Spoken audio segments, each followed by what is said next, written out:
kwanza kwamba mlauliwa. Mheshimiwa Spika, damu ya binadamu ni damu ya binadamu. Sio vizuri Mheshimiwa Spika itoe picha nzuri, taswira yake inakuwa ni mbovu. Kwamba miezi miwili iliyopita, wiki 2-3 iliyopita, Wakuria waliuawa katika eneo hilo. Na Mheshimiwa Spika, sikuona purukushani ambaye ninaona sasa hivi. Sasa hivi maafa ambaye tunajutia yanaonekana kama ambaye ni maafa makubwa zaidi kuliko maafa yaliyofanyika kwa jamii ya Wakuria. Mheshimiwa Spika, ukanda huu unahitaji mjadala, na sio mjadala wa kupapasa. Unahitaji mjadala wa halisia kwamba eneo hili kihistoria, kwa sababu kila mtu anayezungumza mambo ya eneo hili, shambo hili, anazungumza historia.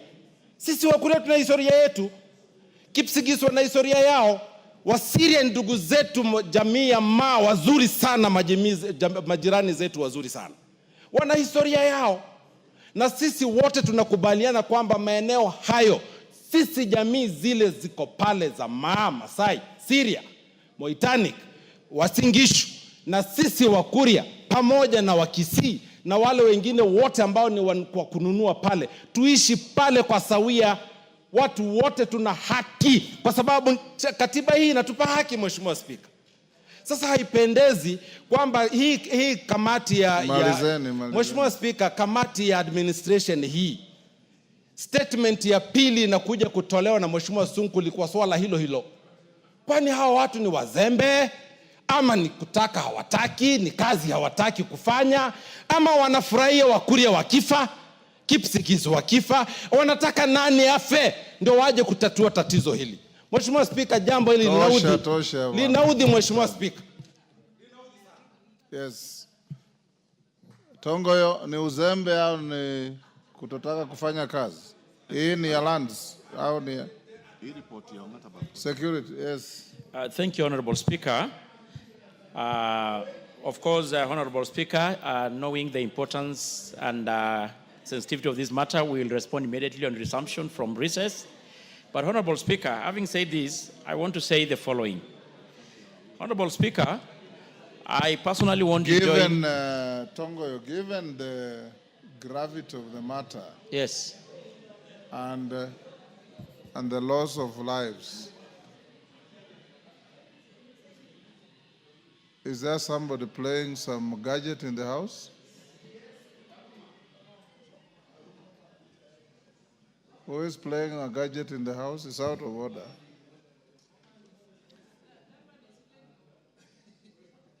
Pardon? Yes, is that you, Kajwang? Sorry, okay. Are you able to bring a preliminary response tomorrow afternoon? Yes, I will, Honorable Speaker. Lives have been lost. Yeah. We hear of heightened tensions. Okay. In the area. We saw a policeman with an arrow in his head, and many other things. Can you get in touch with the Interior and bring a statement tomorrow afternoon? I will, Honorable Speaker. Yes. But Honorable Speaker, just give me a minute to say the following. I'm much obliged, Honorable Speaker. Honorable Speaker, I want also to join my colleague, Honorable Sunguli, really to pass my condolences to the families who lost their loved one. As it is now, the preliminary report is that 5 lives have been lost, of 5 locals, roughly. And of course, about 4 police officers also sustained injuries, including the one you had mentioned that had an arrow that was actually had to be evacuated to get medical attention yesterday evening. As it is for now, Honorable Speaker, the IG, I want to report the IG plus the DCI are on site. There is the meeting ongoing with other leadership of Parliament also in attendance. And the situation is still a little bit calm, but the tension is still running high, Honorable Speaker. Honorable Speaker, you quite remember, and my colleague had mentioned, that this House didn't instruct the committee to visit the area. And we did exactly so, Honorable Speaker. And I want to really appreciate the colleagues, members of Parliament, who have failed themselves. Kitayama had just confirmed the same. And Honorable Speaker, the report is ready. We actually were just doing the final touches so that we can able to table. We were actually supposed to table this week, or probably once now we resume from recess. But Honorable Speaker, beside the issue of insecurity and the issue of insecurity, the land question is actually the major cause of all this insecurity. And it has been said repeatedly. It's an old thing of backdating around 20 or so years ago, to include even what Kitayama talking about 1940 something, when actually before even the independence. But I don't want to go deeper into it. It will be captured and we can able to see in the report. And we were even lucky then when we visited, we took even the police car to enable the police officers to patrol the area and respond to the distress call. So, Honorable Speaker, I want to say that we can able to have the preliminary report, but I want to report to the country that as it is, the IG and the DCI are on the site trying to calm the situation, and it's a little bit under control. Thank you, Honorable Speaker.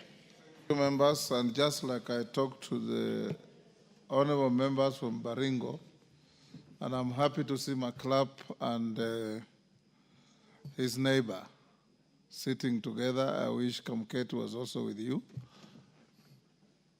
Try members of parliament from the area, Kitayama, yourself, Sunguli, Johanna Ngeno. You're going on recess for a full month. Go to the ground and pacify communities. Go to the ground and speak to our people. One life lost is one too many. And bring them together so that we can see peace across the length and the breadth of our country. James Koyo. Korere hiyo nimepita.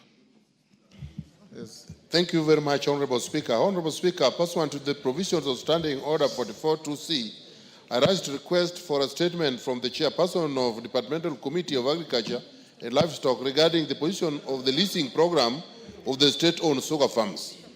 Honorable Speaker, the Kenya sugar subsector plays a vital role in the agricultural sector and the Kenyan economy. The industry contributes to food security, employment creation, regional development, and improved livelihoods for more than 8 million Kenyans.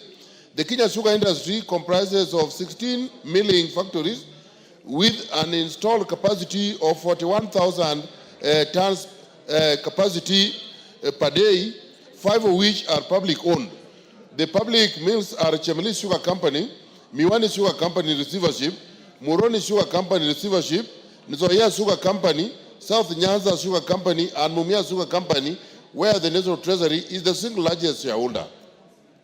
Honorable Speaker, as part of a new revitalization plan, the government of Kenya initiated the process of leasing 5 public sugar farms, including Chemeli Sugar Company, Moroni Sugar Company in my constituency, Nzoia Sugar Company, South Nyanza Sugar Company, and Miwani Sugar Company also in my constituency to private investors for modernization, for the purpose of modernization, efficient management, and increased productivity. Whereas the public was assured of a transparent and open process that would meet the expectations and aspirations of stakeholders and the Kenyan taxpayers in value addition. The exercise has since appeared to have been driven to extreme secrecy, which has contributed to the failure for the targeted industry to regain operationalization stability as envisaged. This has raised concern among farmers in the sugar belt, and the outcome of the resolution for the exercise will affect the livelihood which is dependent on sugar cane farming. Honorable Speaker, it is against this background that I request for a statement from the Chairperson of the Department Committee of Agriculture and Livestock on the following.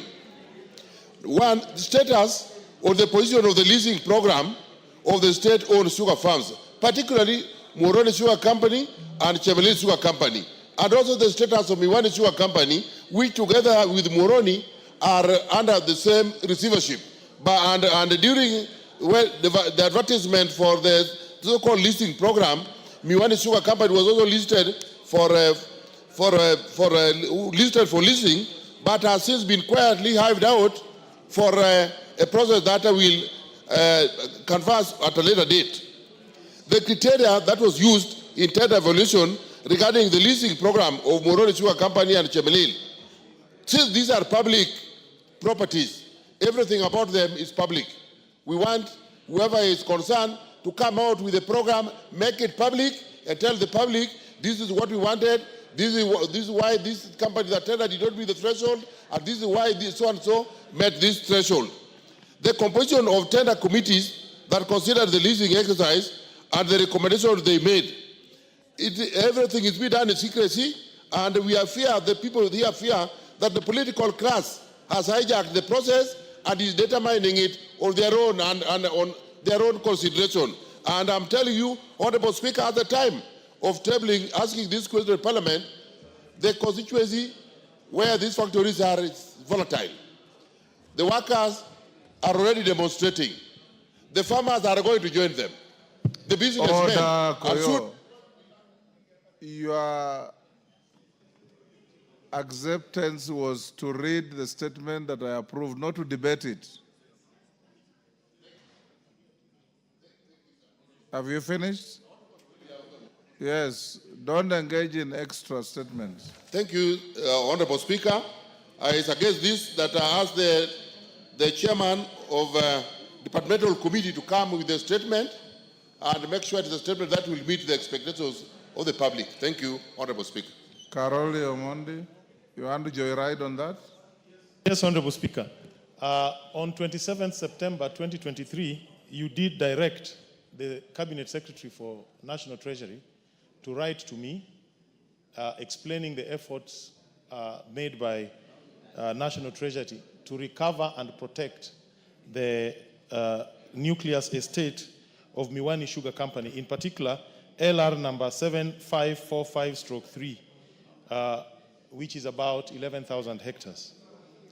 This matter, I believe, is still alive because I have in my hands here a letter dated 11th April 2022 from the PS Agriculture, reference MOALD/legal/18C to the Director General, Kenya Sugar Board, asking that Kenya Sugar Board and Miwani Sugar Company and some other people in court enter into a consent. We have a copy of the consent also here, proposed consent, and I have not received any communication from Treasury as to what they are doing about this particular land. And I believe your directives are not issued in vain. So it is part of this, and I would be happy to get a statement. Clerk, follow up so that the response covers both the concerns of Honorable Koyo and Honorable Carol Omondi. Yes, Mele, on the same issue? Thank you, Honorable Speaker. Honorable Speaker, what Honorable Koyo and Honorable Carol Omondi raised is a very pertinent issue, especially in the sugar belt. My constituency and the constituency of Honorable Koyo are actually, we serve the three factories. We serve Moroni, Chemelil, and Miwani. And in fact, these factories are actually public entities, and we allow the government for the reforms. But the reforms should be transparent, it should be the people should be involved, and more importantly, there should be public participation on the several process that is going on. But the other day, Honorable Speaker, we heard that a new investor is coming in, and in fact, in the grapevines from the farmers, that they are going to make these existing mills to be collection centers for sugarcane, which is actually putting everybody in jittery. So, Honorable Speaker, we are asking that this be treated with the urgency it deserves, so that the public does not lose anything. Thank you. Response on the same issue of sugar? No, we don't have any something else on the order paper.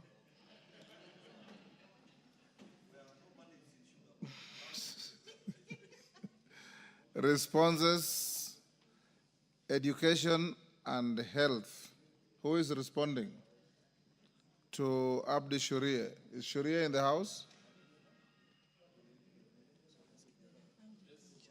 Okay. Oh yes, agriculture.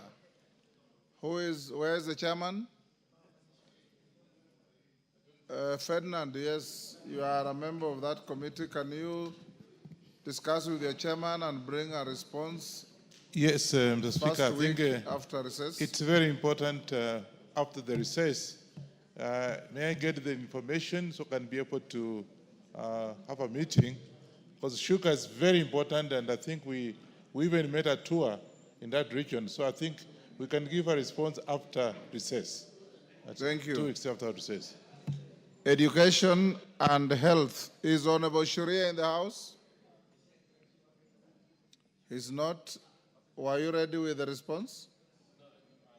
I'm ready. Honorable Speaker. It is a joint statement. Yes, it is a joint response. Honorable Speaker, as directed by your office, we did had a joint sitting with the Health Committee, and we co-chaired with Honorable Nyekal. But to be fair to Sharia, Yes. let's. But I want to give a brief because we have no report as of now, because we expect to bring the report in the next, immediately we are back from recess. It's indeed better to do it when he's here. So maybe, Do it tomorrow morning. thank you. Clerk released this for tomorrow morning so that that explanation can be given. Administration and internal security to Innocent Mugabe. Tongoyo.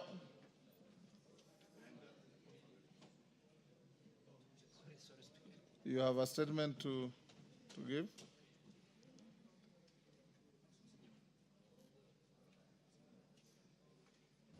Your response to a request by Innocent Mugabe, MP for Likuyani.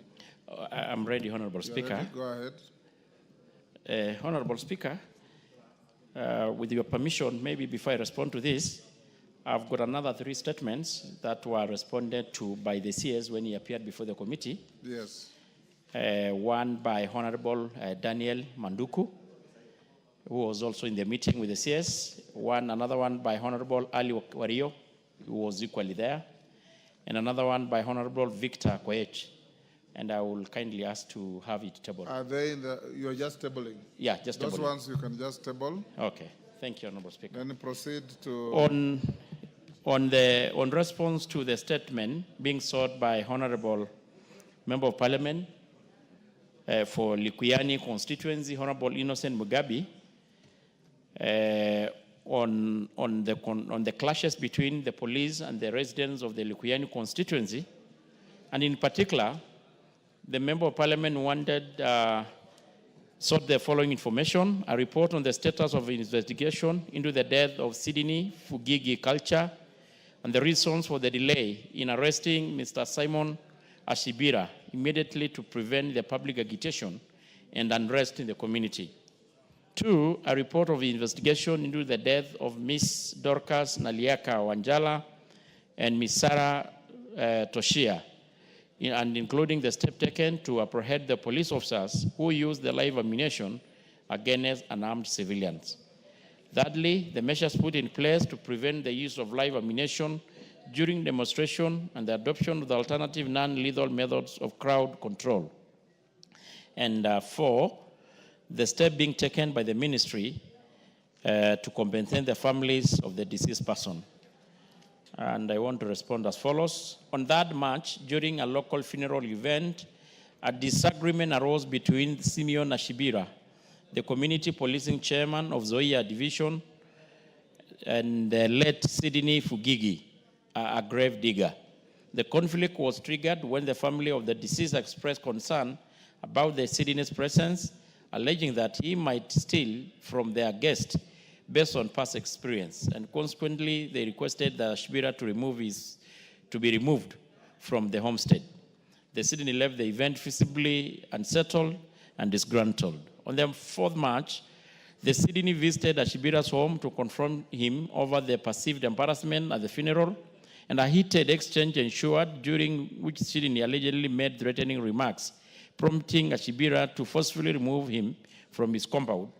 And reports indicate that this act of removal resulted in an alleged assault on the Sydney. Later, Sydney was found unconscious approximately 3 kilometers from the Ashibira's home, suffering from a head injury and bleeding. Police officers, with the help of the members of the public, rushed him to Mabushi Health Center for initial retreatment before referring him to the Kitale County Referral, and unfortunately succumbed to his injuries on the 9th. Following the incident, Simon Ashibira, age 75, and his son, Victor Ashibira, age 42, who is known to be mentally unstable, were taken into police custody and arraigned in court. On the 10th, Butali Law Court approved their remand at Likoni Police Station for 21 days, pending the completion of his investigation. A postmortem examination conducted on the 20th at MTRH Eldoret confirmed that Sydney Fugigi died due to head trauma caused by a blunt object, and the case is pending before the court. On the second question, the death of Sydney Fugigi provoked outrage among residents who blamed Simon Ashibiria, a 47-year-old Luya male and a community policing chairman of Zoia division, for the assault that led to his demise. Approximately 100 irate members of the community gathered and made a procession toward the Shibira's homestead with the intent to kill him and his family before setting his house on fire. Police officers from Likuyani sub-county swiftly responded to the scene to contain the situation. Upon arrival, the police attempted to engage the crowd through dialogue, but the situation escalated as the mob grew more violent, hurling stones at the police officers in an effort to prevent them from protecting the targeted family. In an attempt to disperse the hostile crowd, the officers fired blank rounds, but they were quickly overwhelmed. Reinforcement from Moi Bridge Police Station was called in, successfully facilitating the evacuation of Ashibira and his family. The evacuation further agitated the crowd, which then turned its aggression toward the officers, injuring several in the process. Additionally, 4 brick houses were torched and property of unknown value belonging to the Ashibira and his family was looted by the enraged mob.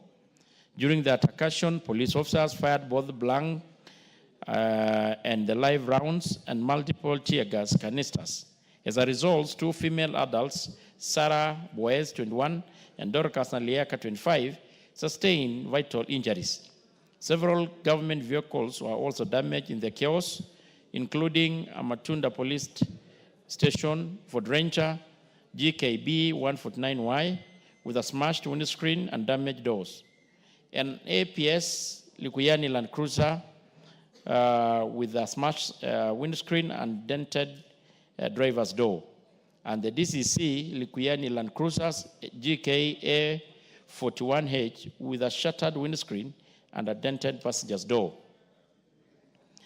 The injured police officers were taken to various hospitals, treated, and later discharged in stable condition. The bodies of the deceased were taken to the MTRH mortuary in Eldoret, where post-mortem examination were conducted. Investigation into the vital injuries of the Sarah, Boaz, and Dorcas are ongoing, led by the Kakamega County Criminal Investigation Officer. Additionally, all firearms issued to the officers on duty that day during the incident has been collected for ballistic analysis at the DCI Forensic Laboratory, where the results are still pending. Upon conclusion of the investigation, the officers who will be found capable of any offense related to the unfortunate vital killing of the deceased persons will be arraigned in court to face appropriate charges. On the third question, Honorable Speaker, to prevent use of live ammunition during demonstration and promote the adoption of alternative non-lethal methods of crowd control, the National Police Service has put measures in place with aim to minimize the use of live ammunition while ensuring effective crowd management, safeguarding both public safety and the right of demonstration. And they include, of course, several of them: policy and legal framework, the training and capacity building. That's what I'm doing, Honorable Speaker. Deployment of non-lethal equipment, improvement of command and control, enhancement, public engagement, and community policing. And Honorable Speaker, on the last question, on the step being taken by the ministry, is that the ministry has no vote. That is on the compensation of the deceased. Honorable Speaker, unfortunately, we don't have a vote for the compensation of the victim. And I submit, Honorable Speaker.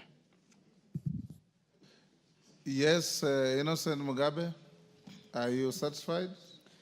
Thank you very much, Mr. Speaker. But I must say that the statement is not satisfactory at all. First, from the incident, the young man Sydney was assaulted on 3rd, and the people who took him to hospital are the police. And the police did nothing to arrest the person who assaulted Sydney. And they knew that person, and that person continued walking freely in the community until 9th, when Sydney passed on. It was prudent for the police to arrest the assaulter as Sydney goes to hospital. The assailant. The assailant. As Sydney was taken to hospital. And by the mere fact that this person was not arrested and no action was taken against him, when Sydney died, that is when the community reacted. So my question is, why didn't the police arrest Mr. Ashibira? And they knew that he's the one who had assaulted Sydney, to wait until Sydney dies to escalate the matters. So they have not explained on that part and the action that will be taken against the people in charge. Number two, we had quite a number of police officers who came to manage the crowd. He has explained that the crowd was for around only 100 people. Then why use live ammunition on 2 young girls who are not even part of the crowd that was demonstrating? And even the community know the policeman who shot the 2 ladies. So when you tell us about ballistic analysis and all that, to us we don't take it kindly, because the person who shot the ladies is known. Why are you not taking action against that police officer? Number 2, even if you're doing ballistic analysis, how long does the analysis take? And as we speak these are lives lost, families are bereaved, and we are talking about some analysis that is taking ages. No action has been taken against the police officer who shot on the 2 ladies. Thank you.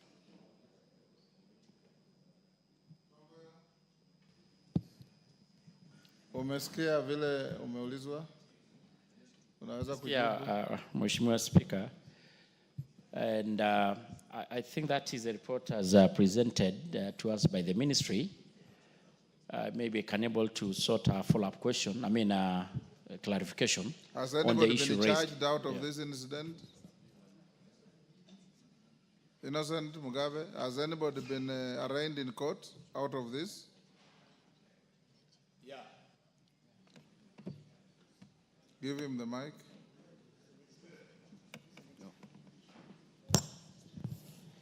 Yes, Mr. Simon Ashibira and his son were arrested. And they have been taken to court? They were taken to court. And there's a case pending? Yes. So I will be reluctant to encourage any further discussions in case you prejudice the prosecution of the criminal case. What do you think? But you have made the point by highlighting the issue. Yeah, but if it's a matter that is now pending before a criminal court, it's up to you. You know, there are 2 matters. Yes. One for Sydney, the assailant has been taken to court.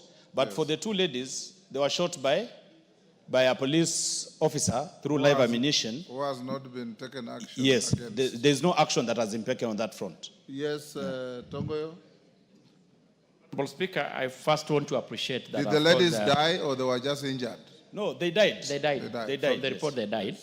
I think the part that is not complete is the issue of the police officers being arraigned in court.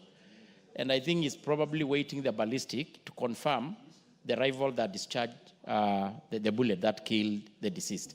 So, Honorable Speaker, maybe we give it a bit of time, and maybe once we resume again, I can able to we can sort maybe a follow-up response to the same.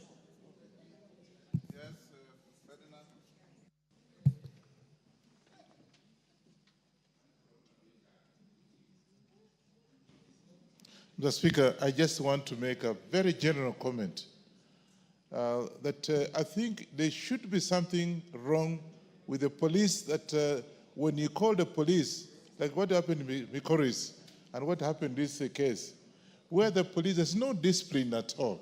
I think police are just acting haphazardly.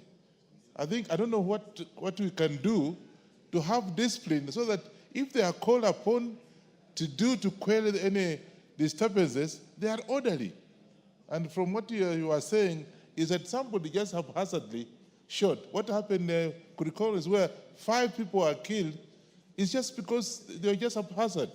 Mr. Speaker, I think we should do something, and the police force must actually be disciplined enough to quell whatever disturbance they are in a place, other than having, whenever they go, they are going to kill people. I don't know how we can go about it, but I think I'm personally getting very disturbed that this, if we don't have to say something about it, is getting out of hand. So speak. Bowen, on the same issue? Yes. Bowen? Mr. Speaker, mine also is just a general comment, Mr. Speaker. We have seen, I don't know, Mr. Speaker, we need to have the chair of security to seriously sit down with our heads of police, the IG and the security team, Mr. Speaker, because there is a serious disconnect between the people, the citizens, and police, Mr. Speaker. Mr. Speaker, some few months ago, you saw a crowd of people actually chopping a hand of a policeman somewhere in Narok because of an accident or an incident which happened somewhere. You saw yesterday, there were 5 people who were killed by police.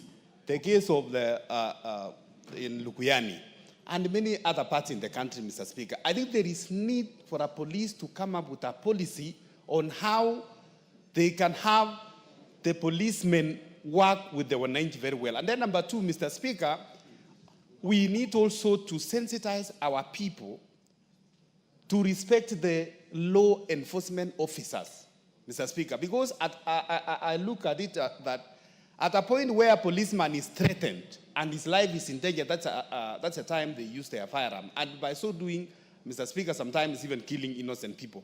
So as a country, Mr. Speaker, I think we need to look on how we can have our police work together and provide, security and service to our people, and also on the side of the citizens to obey the law enforcement officers. Yes, Oundo, on the same issue.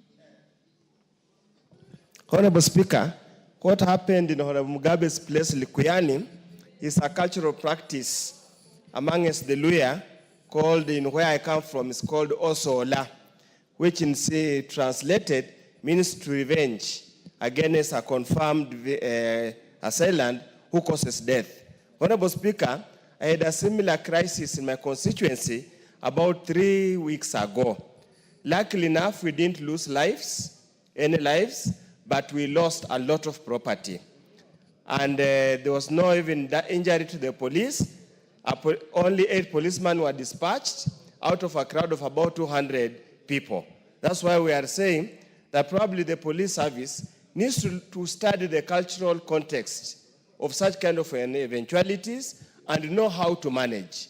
Because sending 8 policemen to control 200 people who are intent on exerting revenge, you are actually putting the life of the policemen in danger, and you are not protecting the affected families. It's a debate that the police service needs to have, because the level of anger by the people against anything looking like government is so heavy, is so deep, that as a country must have that discourse at the earliest moment possible. Otherwise, Honorable Speaker, and the chair is listening, we are going to have fatalities, both from the civilians and the police, whenever any confrontation, any issue arises. It's a debate that we cannot put under the carpet. We must have it now and not later. Thank you, Honorable Speaker. 1 minute. Thank you, Mr. Speaker. Mr. Speaker, I'm actually listening to Honorable Wundo, and he's saying this is a debate we may have before there are fatalities. The day after tomorrow, I'm burying my cousin, who is a police officer who was beaten by the public in Bomet.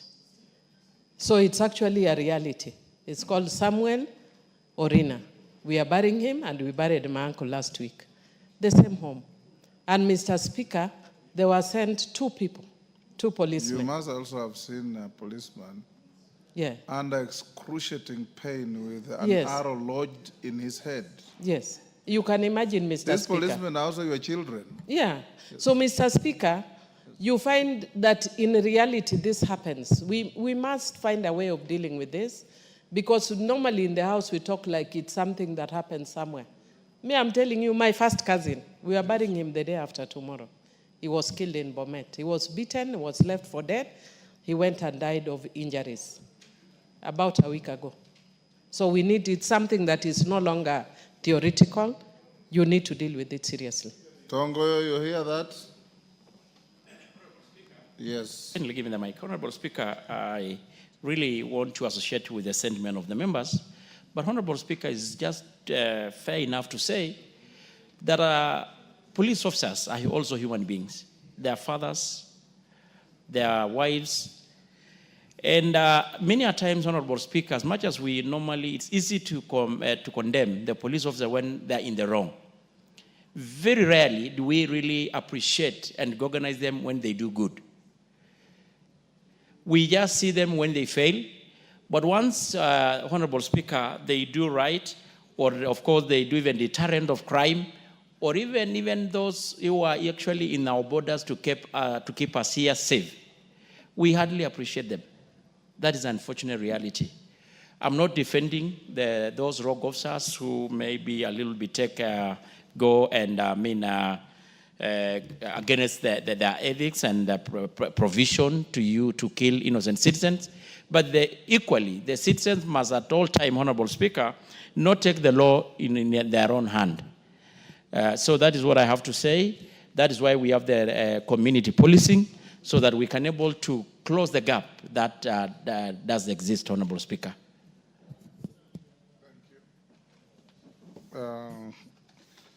Sigay.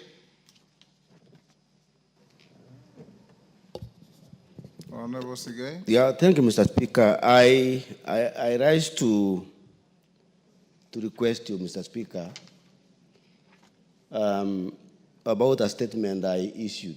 I asked for You issued or you requested? I asked for requested for a statement from the chairperson of Departmental Committee on Trade, Industry and Cooperatives regarding the Kenya Cooperative Creameries in Sotik.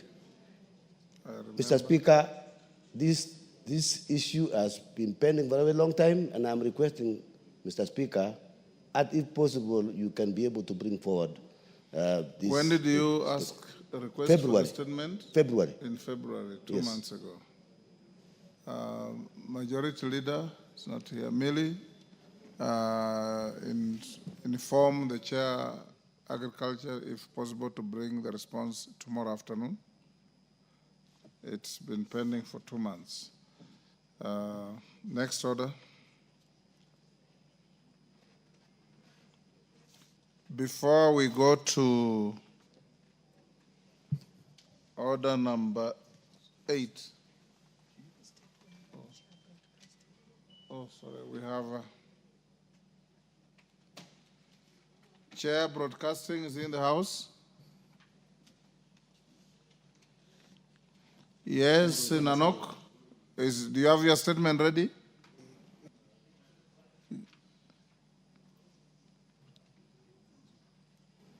Give him the mic. Yes, Speaker, I have it ready. Yes. But Speaker, looking at the attendance in this chamber and considering the kind of communication I would want to... You can do so tomorrow morning. For sure. Yes. As long as there would be good attendance so that That most is of the neither members here can nor there. pick the information. Yes. Thank you. Proceedings are recorded. Thank you. Allow Honorable Nanok to issue that statement tomorrow in the morning proceedings. Next. Honorable members, before we go to order number 8, which is a committee of the whole, allow me to give this guidance on proposed amendments to the Social Protection Bill, National Assembly Bill number 12 of 2025. Honorable members, before the House proceeds to the next order, which is consideration of the Social Protection Bill, National Assembly Bill number 12 of 2025 and the VAT, Value Added Tax Amendment Bill, National Assembly Bill number 11 of 2025. In the committee of the whole House, I wish to provide guidance with respect to consideration of some of the amendments proposed by individual members. Honorable members, as you are aware, it is now established practice under the Constitution that when considering any matter that has a financial implication, the House is bound by the provisions of Article 114(2) of the Constitution. For clarity, Article 114(2) of the Constitution provides that, and I quote, if, in the opinion of the Speaker, a motion makes provisions for a matter listed in the definition of a money bill, the Assembly may proceed only in accordance with the recommendation of the relevant committee after taking into account the views of the Cabinet Secretary for Finance. In this regard, honorable members, as you will notice that in today's order paper, the member for Funyula, Honorable Dr. Ojambo Oundo, MP, has proposed amendments to the Social Protection Bill Social Protection Bill 2025. He is proposing to amend clauses 2 and 31 and introduce new clauses 30A and 30B in the bill, all relating to establishment functions and membership of social protection committees in each sub-county. I have analyzed these amendments and noted that they contain proposals touching on matters listed in the definition of a money bill pursuant to the provisions of Article 114(2) of the Constitution. This means, honorable members, that such proposal may only be proceeded if there is concurrence of the National Treasury through the Departmental Committee on Social Protection. In the absence of evidence that the amendments were processed in the manner contemplated in Article 114 of the Constitution, the Speaker is left with no choice but to direct that the Committee of the whole House shall not consider any of the amendments or parts of the amendments that have been published in the order paper without a disclaimer. Honorable members, Committee of the whole House on the Social Protection Bill 2025 will therefore proceed without referring to the proposed amendments by the Honorable Oundo and will be considered as though the amendments have been withdrawn. The House is accordingly guided. Next order. Oundo, unasikia hiyo? Yes. No comment. I've just given direction. I'm not inviting you to comment to that. Next order. Order number 8, Committee of the Whole House. Honorable members. Standing.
Order, members. We are in the Committee of the Whole House. We have two bills to deal with. One is Social Protection Bill, National Assembly Bill number 12 of 2025, and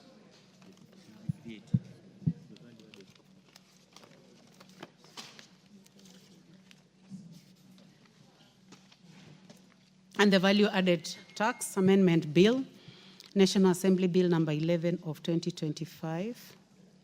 So we start with the Social Protection Bill. Clause 3.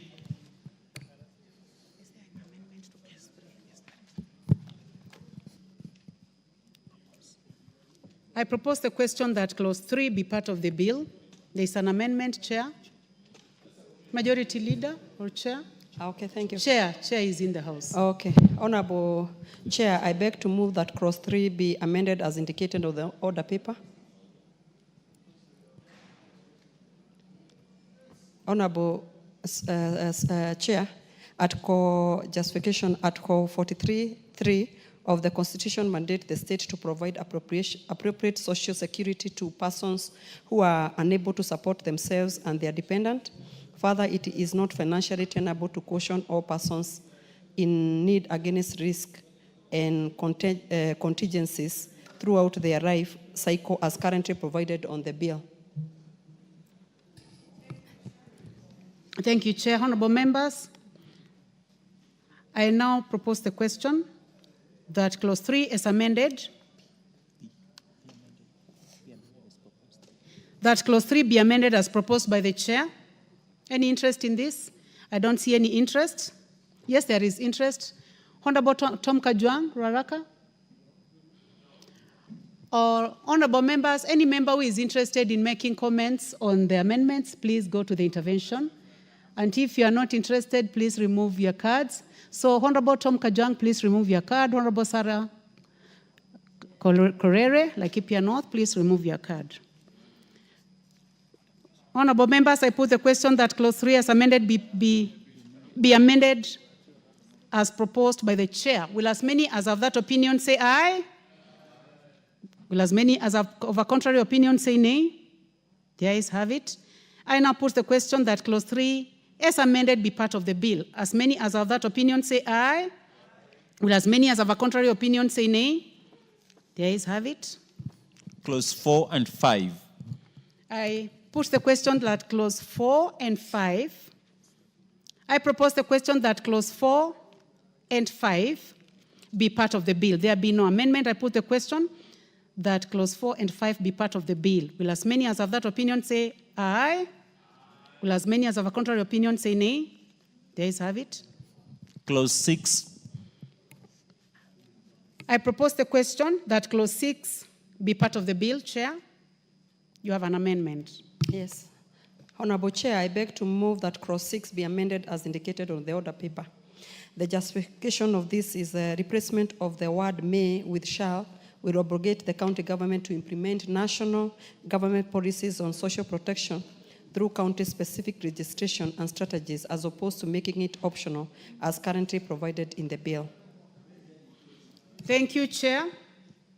Honorable James Nyikal, do you have interest in this? Let me first of all propose the question. I propose the question that Clause 6 be amended as proposed by the chairperson. Honorable Nyikal. Thank you, Chair. I rise to support this amendment.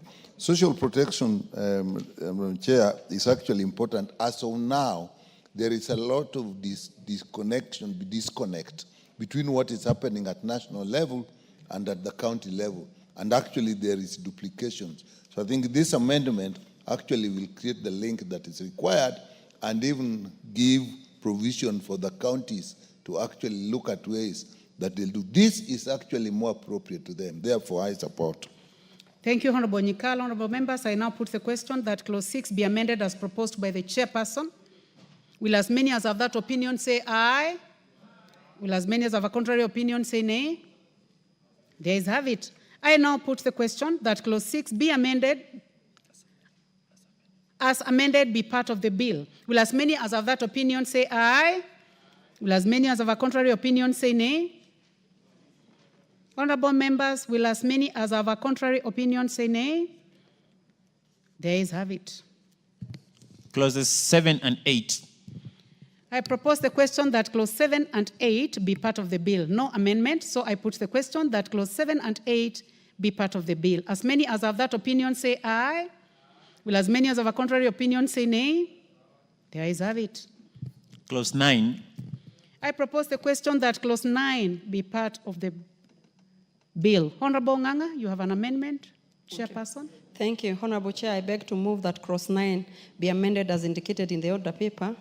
These amendments seek to ensure that the statutory mandate of existing ministries, department, directorate, state corporation, trust, or other agencies of the government are not interfered with or affected by operation of the National Board for Social Protection. Thank you, Chair. I now propose the question that clause 9 be amended as proposed by the chairperson. Any interest in this? Professor Waudo, member for Funyula. Chair, the amendment under B does not clearly come out clearly, Honorable Chair, because I really don't foresee, probably the chair could explain a little bit, what problem are they trying to cure? Because by saying that despite Section 1, nothing in this act confers upon the board the power to perform functions that are under the mandate of other government ministries, departments, trusts, or agencies. I cannot fathom how a board can undertake a function that's not within their remit. Yet, I don't understand which other ministry or department that has got the powers or the authority to undertake social protection services. Because the way the I act think is you have framed, made your point. You've made your point. Honorable Chair, would you kindly explain the rationale for 9B? Thank you very much. We needed to clarify, Honorable Chair, because we see most of the time there are boards that are, when they're executing their mandate and they refer, that mandate is being undertaken by another board on another department. I was sitting with the Committee of Social Protection with Honorable Nyikal, and we realized even with the department that we oversight, there are those ones who are oversighting other departments that they are not supposed to be. So this one is creating that problem to specifically deal with their mandates. Thank you. I give a chance now to the Honorable Member for Seme. Chair, this is, I rise to support this because it's the definition of social protection. To a large extent, when we talk of social protection, people actually see cash transfers. People don't realize that even SHA, health insurance, is social protection. Agricultural subsidy is a social protection. School feeding is also social protection. So without putting that, but I think there is also further on means for cooperation without bringing that. So that conflict always occurs if one is not careful. Thank you. I support. Thank you, Honorable Nyikal. I now put the question that clause 9 be amended as proposed by the chair. Will as many as have that opinion say aye? Will as many as have a contrary opinion say nay? The ayes have it. I will now put the question that clause 9 as amended be part of the bill. Will as many as have that opinion say aye? Will as many as have a contrary opinion say nay? The ayes have it. Clause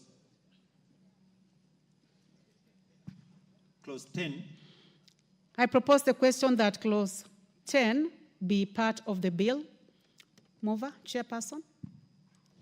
Honorable Chair, I beg to move that clause 10 be amended as indicated on the order paper. This inclusion of the principal secretary dealing with children matters in the board is critical in ensuring that this vulnerable yet significant and populous proportion of the nation is accorded due regards and consideration, considering that matters affecting children welfare are broad, delicate, and precise. Thank you, Chair. I propose the question that clause 10 be amended as proposed by the chairperson. There be no interest. I now put the question that clause 10 be amended as proposed by the chair. Will as many as have that opinion say aye? Will as many as have a contrary opinion say nay?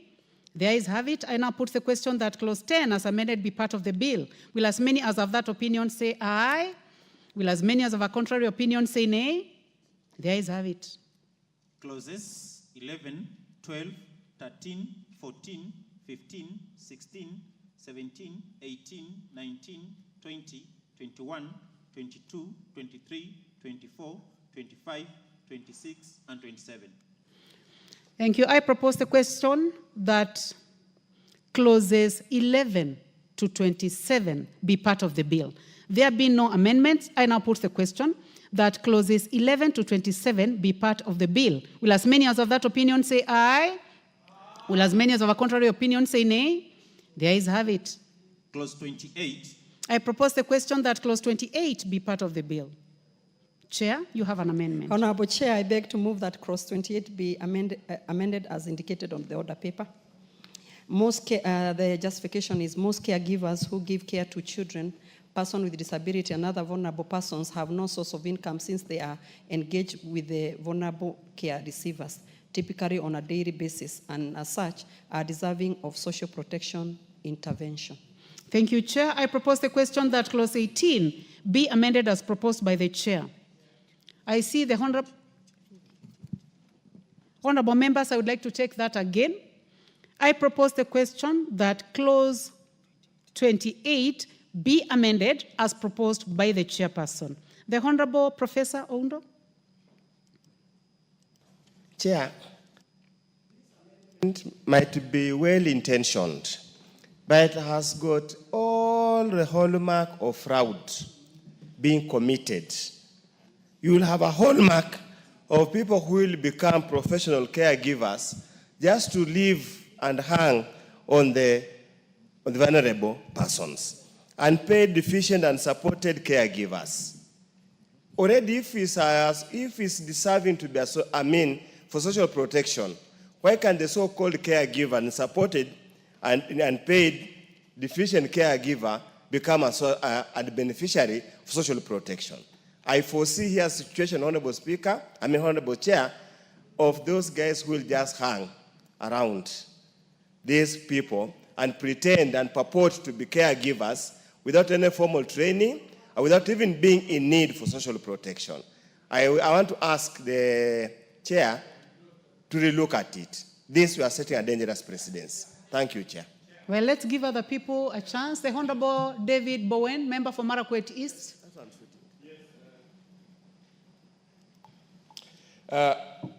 Madam Chair, with due respect to my good friend, the Honorable Chair Alice, this amendment is not very good, Madam Chair, because, like the Honorable Undo have just said, this is subject to abuse. Unless it is clearly defined elsewhere, these caregivers, Honorable Chair, I don't think the Honorable Chair, Honorable Alice, if you can drop this amendment, and then we can relook it later when it is clearly defined. The Honorable James Nyakal. The origin of this is when we're dealing with severely disabled persons. Actually, at the beginning, the onset was, who are you supporting? The caregiver or the severely disabled person? That generated the issue of caregivers. And I believe in this law, there is a clear definition. And in the procedure, I think we should make sure that in the procedure and the regulations, a caregiver is defined, is one person. It's not all the people who sit with you. It's a one person who is taking care of you. That is what is intended here. I support it with that provision. Otherwise, it can be abused, but with that provision, it can work. Thank you, Honorable Nyakal. I would like to give a final opportunity to the Chair before I put the question. Honorable Chair, when it comes to the regulations, we are going to regulate and define who is a caregiver. Because at the end of the day, what we saw, Chair, these people are always giving care to to the vulnerable, but nobody even cares about them. If we can define who they are, and they are trained. By the way, they are trained, because you cannot deal with a child with cerebral palsy, or you deal with a child who is totally disabled, and yet you are not yet trained to do so. So these people, nobody talks about them, and that's why we are talking about them in this bill. Honorable members, I'll now go ahead and put the question that clause 28 be amended as proposed by the chairperson. Will as many as of that opinion say aye? Will as many as of a contrary opinion say nay? The ayes have it. I now put the question that clause 28 as amended be part of the bill. Will as many as of that opinion say aye? Will as many as of a contrary opinion say nay? The ayes have it. Clause 29. I propose the question that clause 29 be part of the bill. We have an amendment. Chairperson, Honorable Nganga. Honorable Chair, I beg clause 29 be amended as indicated on the order paper. Honorable Chair, this amendment is meant to ensure that the need of persons with disabilities such as autism, cerebral palsy, or any other form of disability, as well as others vulnerable persons, access free, subsidized essential drugs, personal care, goods such as diapers and various assistive devices, as it means to mitigate their varied circumstances. Thank you, Chair. I propose the question that clause 29 be amended as proposed by the chairperson. I do not see any interest in this, so I'll go ahead and put the question that clause 29 be amended as proposed by the chair. Will as many as of that opinion say aye? Will as many as of a contrary opinion say nay? The ayes have it. I now put the question that clause 29 as amended be part of the bill. Will as many as of that opinion say aye? Will as many as of a contrary opinion say nay? The ayes have it. Clause 30. I propose the question that clause 30 be part of the bill. There be no amendment. I now put the question that clause 30 be part of the bill. Will as many as of that opinion say aye? Will as many as of a contrary opinion say nay? The ayes have it. Clause 31. I propose the question that clause 31 be part of the bill. We have an amendment, Chairperson. Honorable Chair, I beg to move that clause 31 be amended as indicated on the order paper. This clause, Honorable Chair, this amendment is meant to compel the board to respond to a social protection application within a set timeline of 60 days. Currently, there is no timeline set in this bill. Thank you, Honorable Chair. Thank you, Chair. I propose the question that clause 31 be amended as proposed by the Chair. I do not see any interest. I now put the question that clause 31 be amended as proposed by the Chair. Will as many as of that opinion say aye? Will as many as of a contrary opinion say nay? The ayes have it. I now put the question that clause 31 as amended be part of the bill. Will as many as of that opinion say aye? Will as many as of a contrary opinion say nay? The ayes have it. Clause 32. I propose the question that clause 32 be part of the bill. I now put the question that clause 32 be part of the bill. Will as many as of that opinion say aye? Will as many as of a contrary opinion say nay? The ayes have it. Clause 33. I propose the question that clause 33 be part of the bill. We have an amendment. Chairperson. Thank you, Honorable Chair. Honorable Chair, I beg to move that clause 33 be amended as indicated on the order paper. Honorable Chair, this amendment is meant to accord social protection applicants who may wish to appeal the board's decision rejecting their application opportunity to approach the Cabinet Secretary as an optional appeal avenue or appeal directly to the High Court. This is because many vulnerable persons may not be sufficiently resourceful to make a direct appeal to the High Court due to the existing vulnerability. An application whose appeal to the Cabinet Secretary is responsible for social protection will be at liberty to further appeal to the High Court if the applicant so wishes. Thank you, Honorable Chair.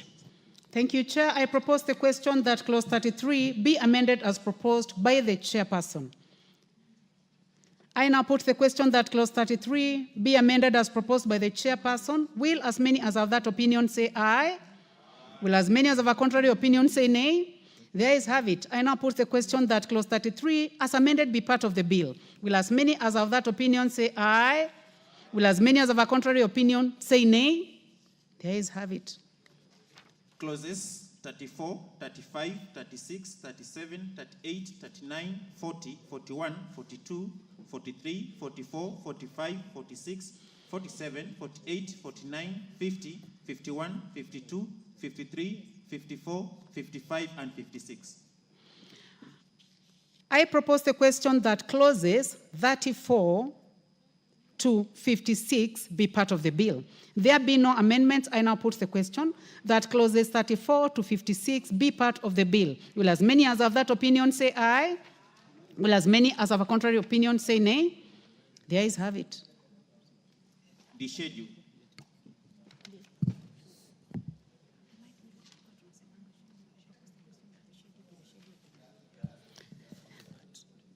I propose the question that the schedule be part of the bill.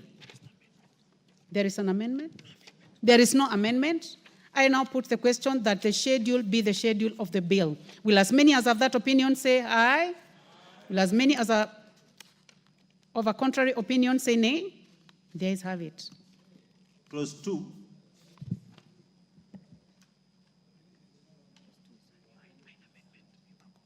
I propose the question that clause 2 be part of the bill. There is no amendment, so I now put the question that clause 2 be part of the bill. Will as many as have that opinion say aye? Will as many as have a contrary opinion say nay? The ayes have it. Title. I propose the question that the title be the title of the bill. There be no amendment. I now put the question that the title be the title of the bill. Will as many as have that opinion say aye? Will as many as have a contrary opinion say nay? The ayes have it. Title. Clause 1. I propose the question that clause 1 be part of the bill. There be no amendment. I now put the question that clause 1 be part of the bill. I now put the question that the title be the title of the bill. Will as many as have that opinion say aye? Will as many as have a contrary opinion say nay? The ayes have it.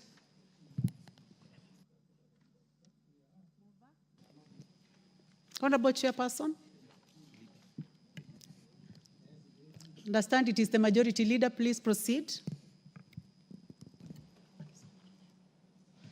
Honorable Chairperson, I beg to move that the committee do report to the House its consideration of the Social Protection Bill, National Assembly Bill number 12 of 2025, and its approval thereof with amendments.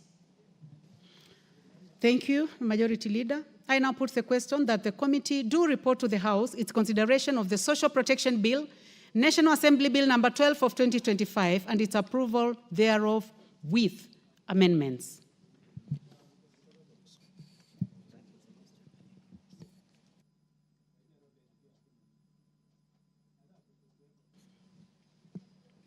Will as many as have that opinion say aye? Will as many as have a contrary opinion say nay? The ayes have it.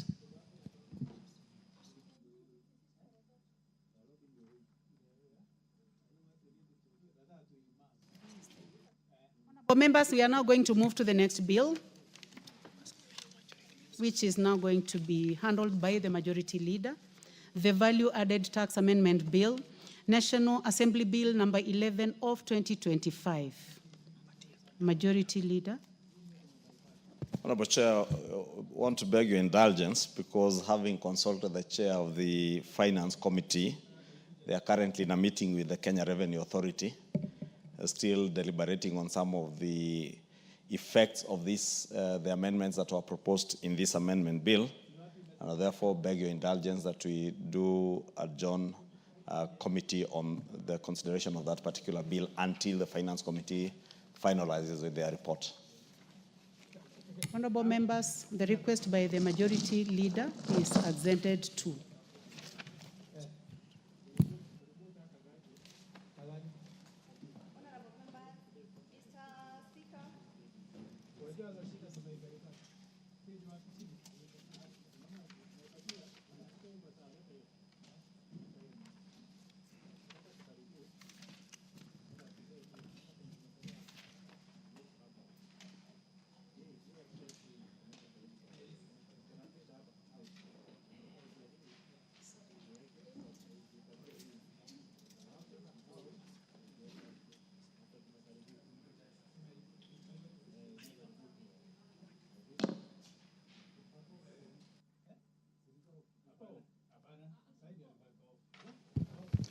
The chairperson to report to the House.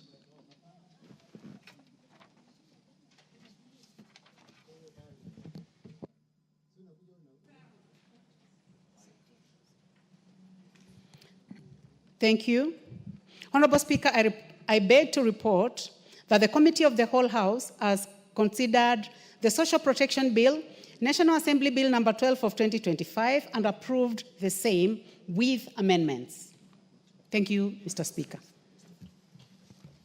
The mover to move agreement with the report.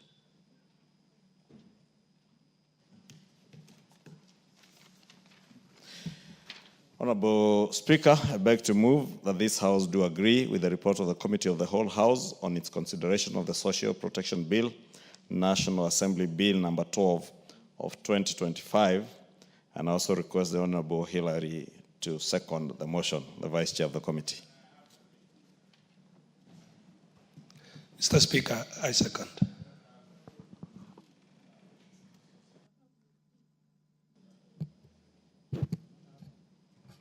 Honorable members, I propose the question. This House do agree with the report of the Committee of the Whole House on its consideration of the Social Protection Bill, National Assembly Bill number 12 of 2025.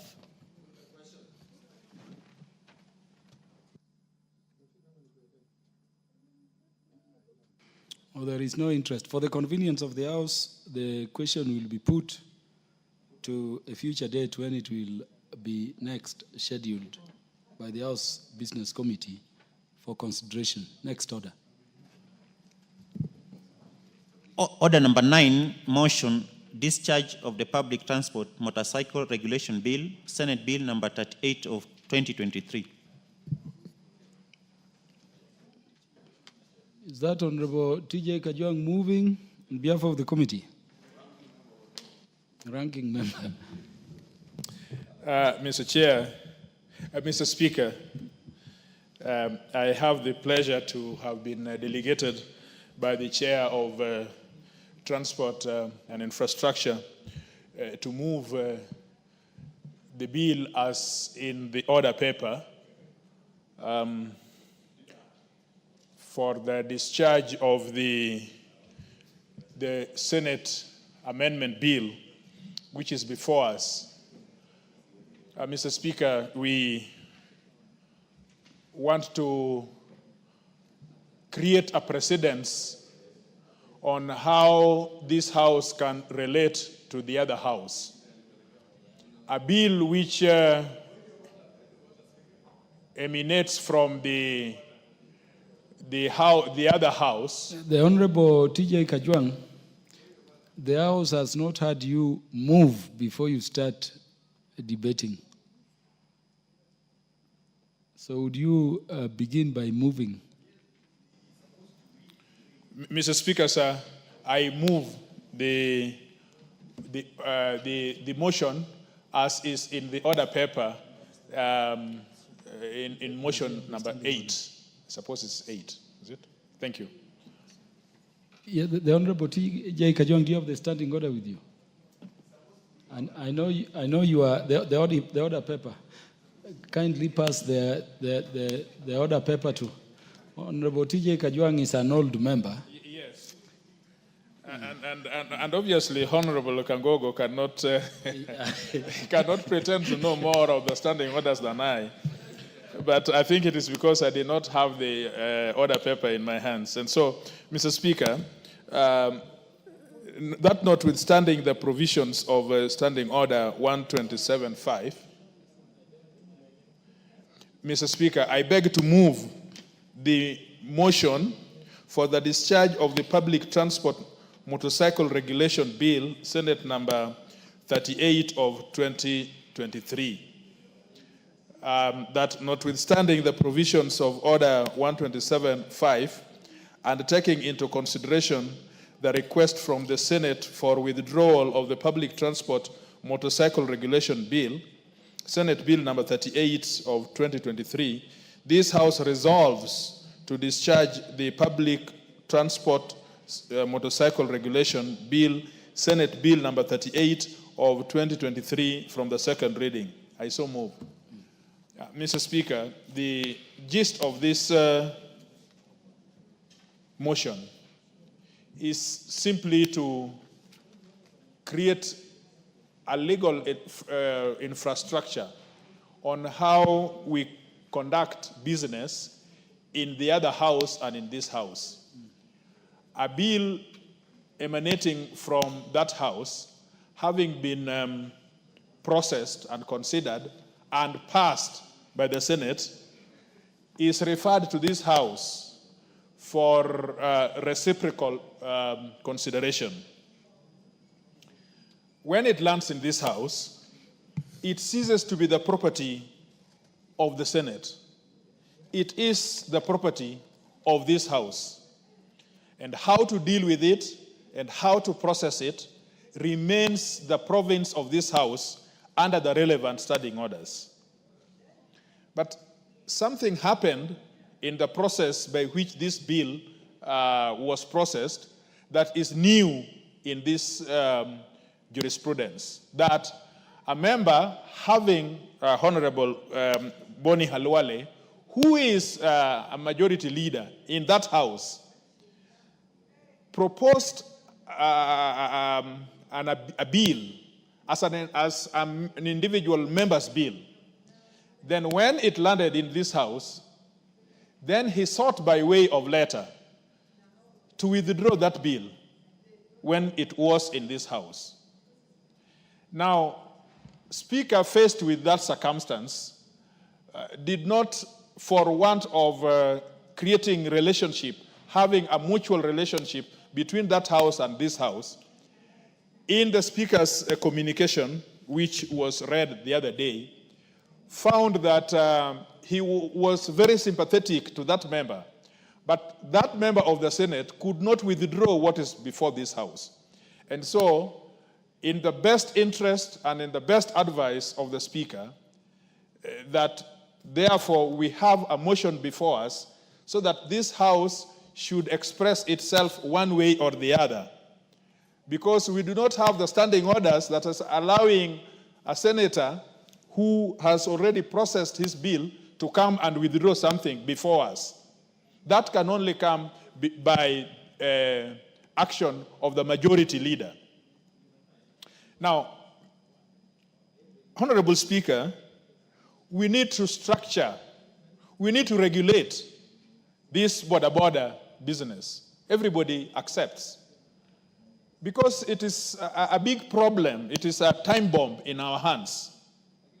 You go to several jurisdictions, I was in Doha last week, you don't see a single border on the streets. Nothing, not even one, except for the service providers like the e-hailing and things that help the society do their things. But you go to India, there are all those borders on the streets. In fact, somebody has a whistle, the traffic officer has a whistle and puts a line to be able to stop the two-wheelers. Now that is happening here in Kenya. And it is going in almost in all jurisdictions in East Africa.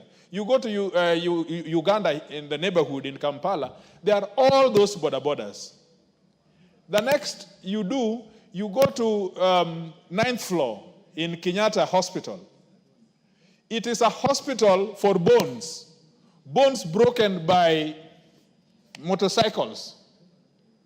You drive along these roads, it is more dangerous on your left-hand side than on the right-hand side, because a motorcycle will appear somehow on the left-hand side before you know it. And so everybody understands that we need to regulate this sector. But on the other side of the flip coin, it is the source of revenue of our young people. It is also an employment facility for our young people to be employed, gainfully employed. They get revenue, they get their hard-earned living as a result of this. So that is not disputed. But it is high time that there is a law that contains the whole of this. The Traffic Act does very little to be able to control the motorcycle border. And so we are agreed. But the point is that we need legislation. And so we support the fact that there is a legislation before us, but even if there is a legislation before us, can it be processed in a proper manner? And so I have come this afternoon to support the discharge of this bill so that we in Transport Committee can take it up and look at what is good in it so that we can turn it into law and we can get the regulations. And more importantly, we must also have the input of the the executive to give us the policy behind it so that we create a law that conforms both to the policy and to the things that help the society. I'm told that Honorable Boni Khalwale, Senator Boni Khalwale, found himself with a hot potato in his hands. He was doing a good legislation, but at some point, there are a few drivers out there, or a few motorcycle associations out there, which threatened him that if he processed that legislation, then he would be voted out. Or I'm told that the senator, he aspires to be the governor of some county. So just a mere few people in his hands made him throw this legislation and write to the speaker to withdraw. What kind of governor would that be if he was given the chance? Just a few motorcycle riders making him throw a whole legislation, you know. And so we must do our role, which is the national, we must regulate this industry. And so we want to take it up. And in a short while, I can assure the leader of majority that in a short while, the cabinet will issue a cabinet paper authorizing us to be able to bring this legislation before the assembly and process it. We will not be intimidated as the member for the senator for Kakamega. We will not be intimidated. And between me and the leader of majority, we do not want to be governors of any county. And so we will do this duty without all those considerations. So, Mr. Speaker, I wish to support and move that members accept with a lot of humility to discharge this bill.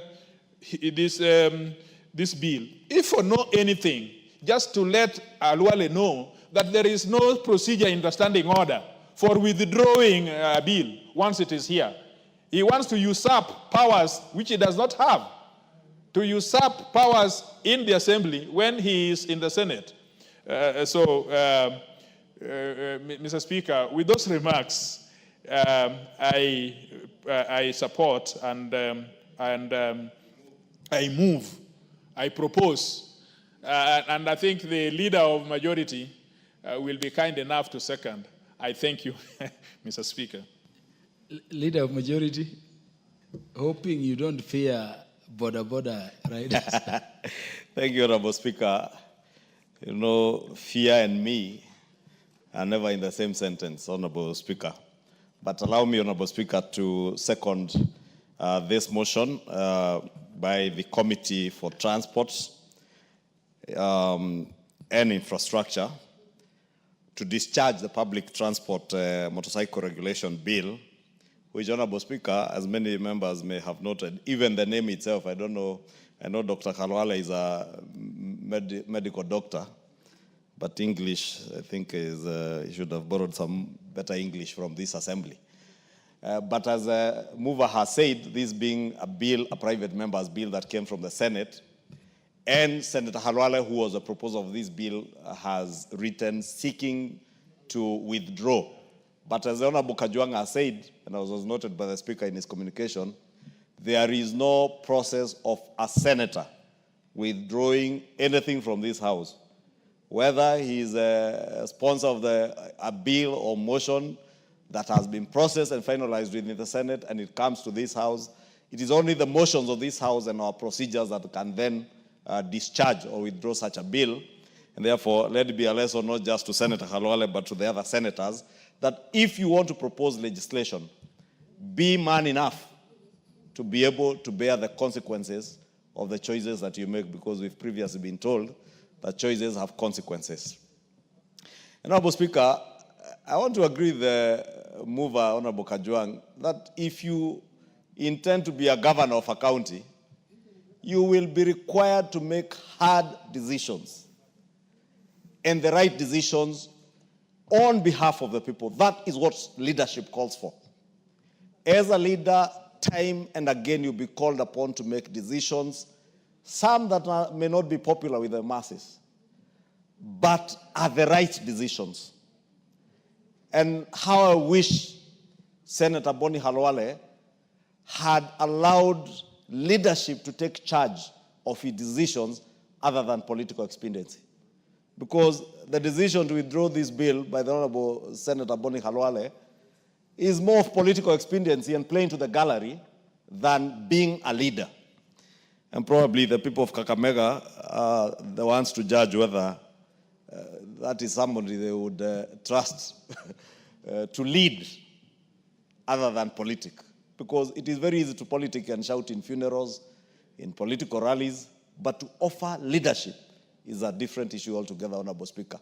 And that's why I want to agree with the Honorable TJ Kajwang that there is need to offer leadership in regulating how our transport sector, right from our trains under Kenya Railways, to our buses and matatu sector, all the way down to the use of private vehicles, and including border borders, Honorable Speaker.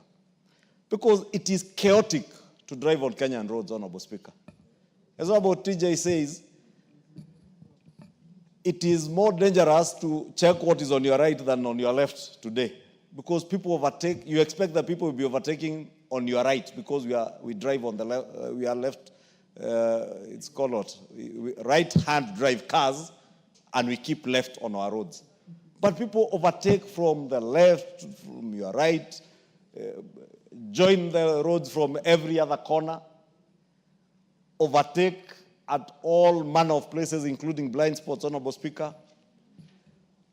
Passengers on motorcycles, and you'll be shocked, Honorable Speaker, somebody the other day narrated to us in the House Business Committee how he witnessed 3 policemen, and shockingly, traffic policemen, spying on passengers on a border. Those are the people who are supposed to be enforcing the law to make sure that every border has one pylon passenger, Honorable Speaker. But you find policemen are the ones flouting the same laws, Honorable Speaker, that they are supposed to be enforcing. Therefore, that tells you the need to have proper legislation and to ensure that the same laws that are there are enforced, Honorable Speaker. Because, Honorable Speaker, if we allow the chaos that are in the public sector today to continue, and you've seen, Honorable Speaker, I saw sometime last year or early this year, the hue and cry that was there over matatu that was said to be owned by a son of a prominent politician in this country. One matatu. And it becomes very fashionable to bash that one matatu, I think, that was plying either the Gong or Rongai route, not even knowing whether it was owned by the son to the president, because it was said it was owned to the son of the president, who is a student, by the way, who is in school. But because that was being sold as that, everybody on social media was there admonishing. Remember, last year, Honorable Speaker, I saw an incident where a lady collided, I think, with a border somewhere in Kitengela. And Kenyans will recall the chaotic scenes of her car being vandalized by other border riders, her being assaulted, including police officers who were in the vicinity being stoned as they tried to protect that driver, Honorable Speaker. That chaos, that scenario of chaos cannot be allowed to continue being so. But we have a duty as leaders to also protect the livelihoods of our young people who are making an income out of the border sector. And we must protect them. And that is why, Honorable Speaker, I want to agree with Honorable TJ Kajwang that the Committee on Transport and Infrastructure in this House must take it upon themselves, one, to make sure that there is proper order in the public transport sector, not just border borders, the matatu sector. Many of us miss the Michuki days, and I hope CS Davis Chirchir is listening. It took the late CS Michuki less than 2 weeks to create order in what was otherwise a very disorderly sector. But after Michuki left us, we are slowly creeping back to the old days. I remember in my village, we had small matatus we used to call ngovis, small Mitsubishi Colts that would carry close to 30 people. But with Michuki rules, that Colt was only licensed to carry 12 people. Now we have Nissan matatus.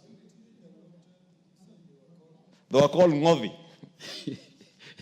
Or Tongovi. I may not know what it means in other communities, Honorable Speaker, from your reaction and that of Honorable TJ Kajwang, it probably has another connotation where you come from. But it's because there were very rickety cars and small, and we used to be packed there like sacks of potatoes. But when the former Minister Michuki came in and created order to ensure that we had safety belts, but today, Honorable Speaker, just get into any matatu, how many matatus have safety belts today? How many of them adhere to the speed limits that were set? Yet every day, Kenyans are crying over accidents and losing their families and relatives and friends through road accidents. Sadly, Honorable Speaker, I'm told only this week or last week, there was a headline in one of the dailies where now border accidents have overtaken all other forms of accidents in terms of fatalities. Borders are killing more Kenyans and maiming many more than matatus, more than buses, more than trains, more than aeroplanes. Honorable Speaker, we have a responsibility to do that which is right but may not be popular, to protect the lives and livelihoods of our young people. Because the people who are dying out of these border accidents are not old people, Honorable Speaker. It is young people who are the riders. It is other young people who are passengers, Honorable Speaker. Not to say that older people are not dying from these accidents. Sadly, today I remember the late Honorable Hassan Kulo, the late Member of Parliament for Banisa. The people of Banisa constituency today do not have a representative and have stayed without a representative for close to a year now. Why? Out of a motor accident occasioned by a border. Why? Because we don't adhere to the rules that are there. You are carrying, I remember the case of the late Honorable Kulo. I think it was gas cylinders or some cylinders that were, or mitungis that were tied onto the border on both sides. And it's actually the luggage or whatever cylinders that were tied to the border that hit him and led to his death, Honorable Speaker. That may be a member of parliament, and we may think, Honorable Speaker, or probably Honorable Boni Khalwala may imagine that it cannot get to him because he's a member of parliament. He has a privilege of having a big car. But you never know, Honorable Speaker. We all walk on these roads. We drive on the same roads with the same border riders. If we do not create order, we will only have ourselves to blame. We must not wait for that time of regret. We must do that which is right. Have laws that will regulate the entire public transport sector, Honorable Speaker. Look at our trains, Honorable Speaker.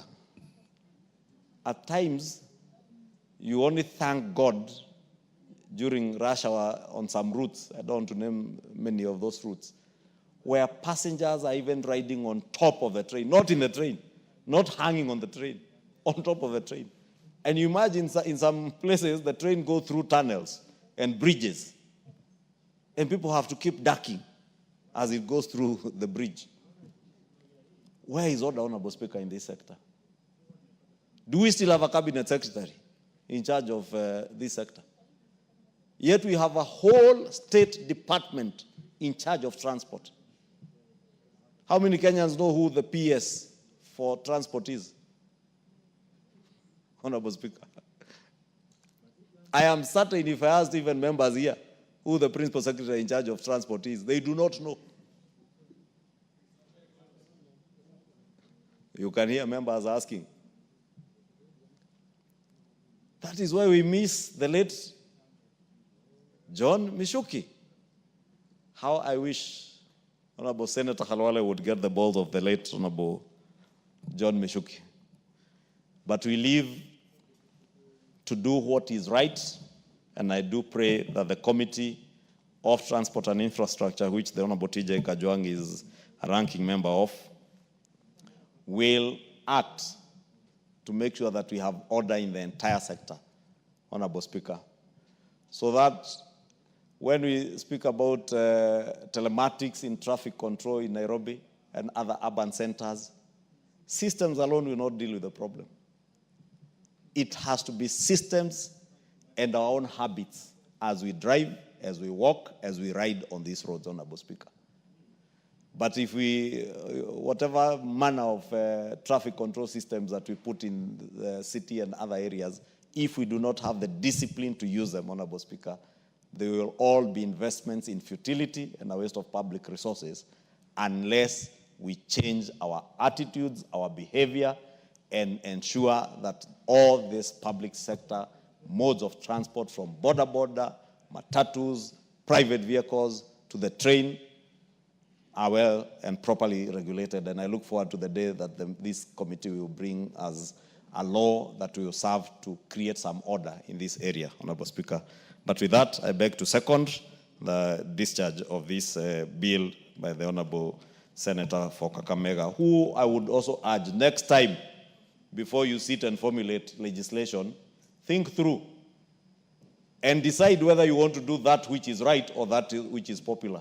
If you want to be popular all the time throughout your political career, then don't seek a leadership position. Go and sell ice cream.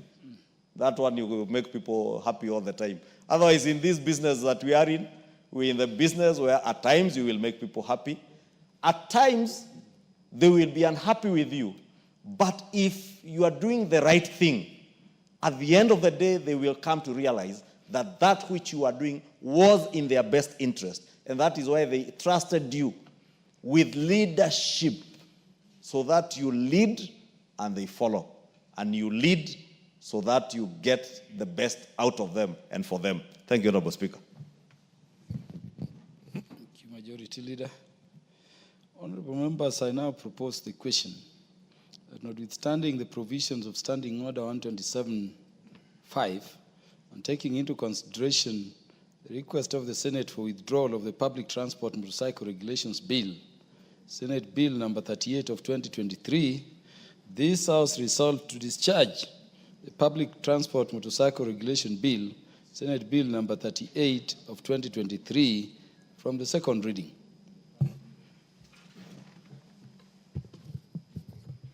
The Honorable Dr. Wilberforce Oundo, the MP for Funyula. Thank you, Honorable Speaker. Let me also stand here to support the motion that has been moved by our good colleague in respect to discharge of the Public Transport Motorcycle Regulation Bill, Senate Bill number 3 of 2023. And Honorable Speaker, let me go on record that Busia Town and Busia County was actually the starting point of border. And it started with a bicycle, what we would carry people along with a bicycle. And the Honorable Speaker, by then, a bicycle was more valued more than a car. If you never owned a bicycle, even if you owned a Mercedes-Benz, nobody took you serious. They thought you had not encompassed the culture and aspiration of the people. Honorable Speaker, the motorcycle has revolutionized transport in this country.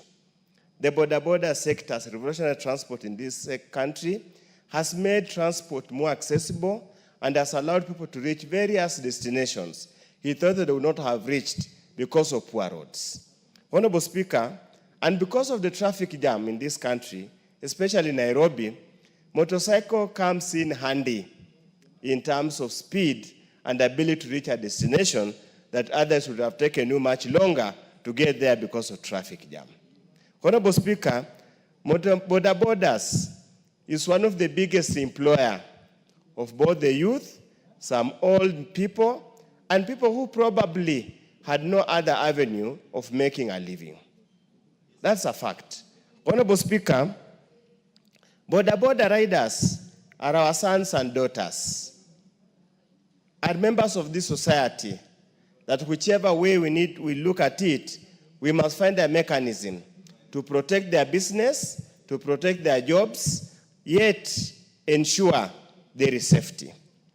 Honorable Speaker, I have had the privilege to teach at a university in Rwanda, Kigali, for almost 1 year.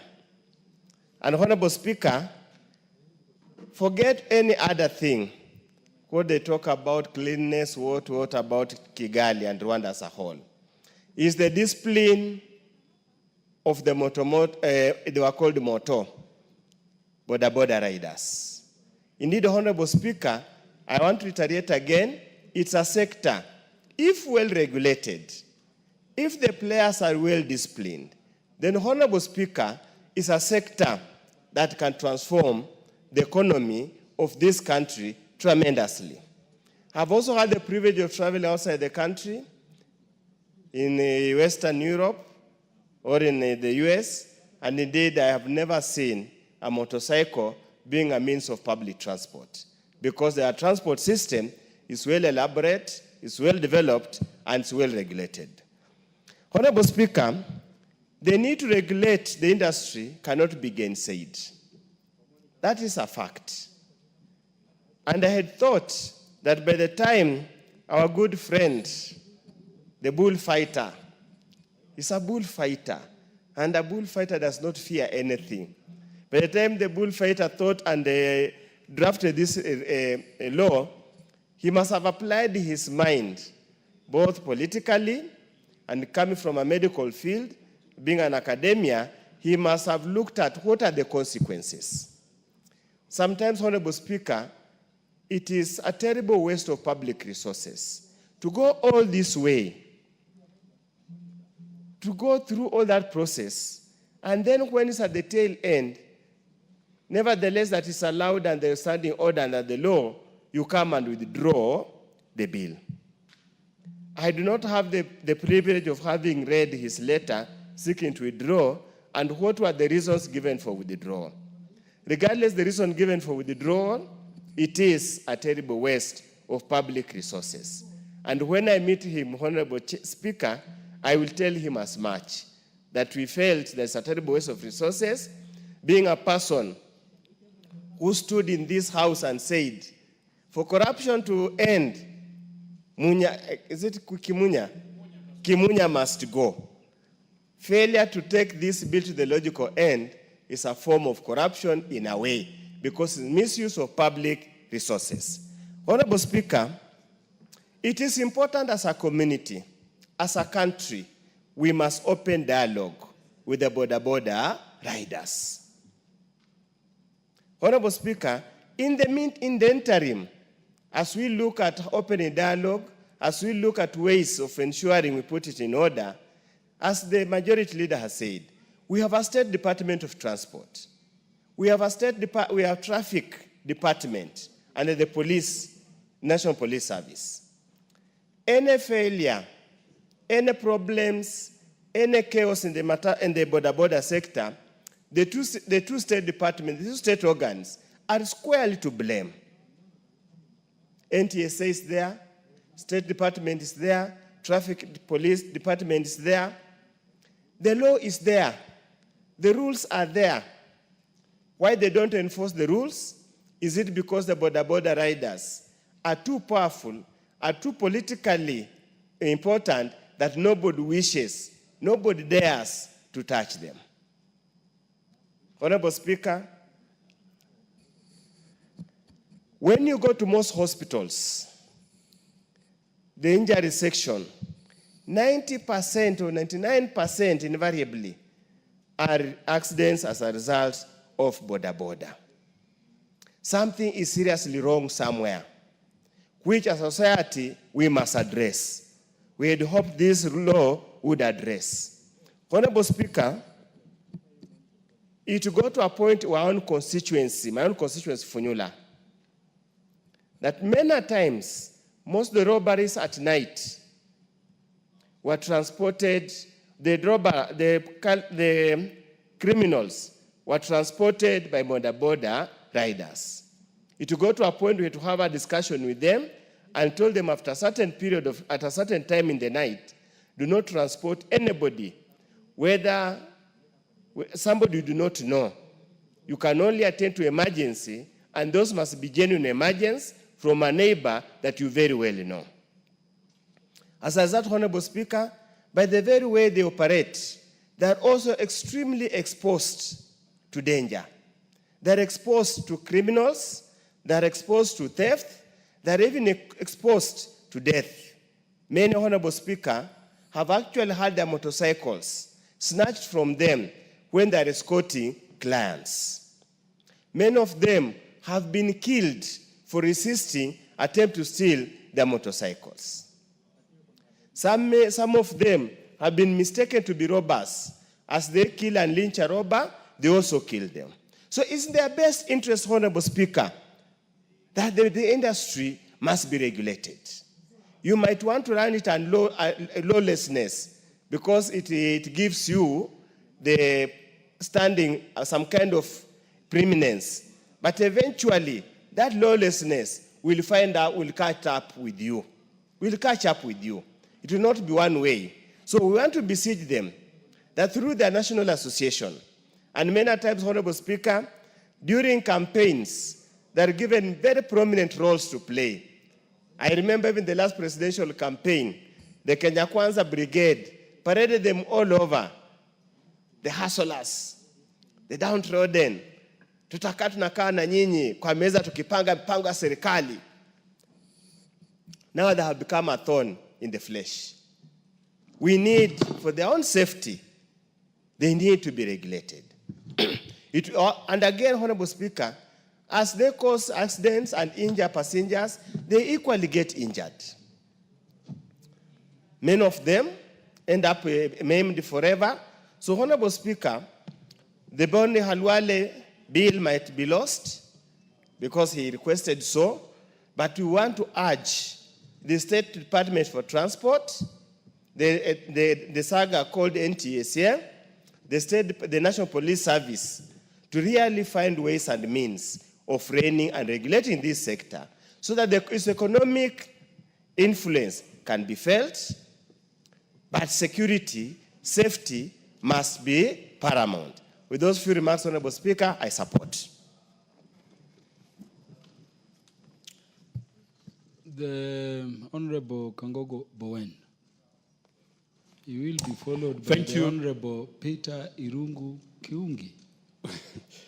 Thank you, Mr. Speaker, for giving me this opportunity to support the motion to discharge the public transport, that is the motorcycle bill, the Senate bill number 38 of 2023 from the second reading of this House.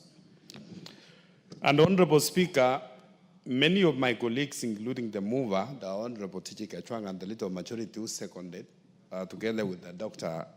Oundo, Mr. Speaker, they have said it all. They have said all about this bill. Mr. Speaker, I just want to say some few things.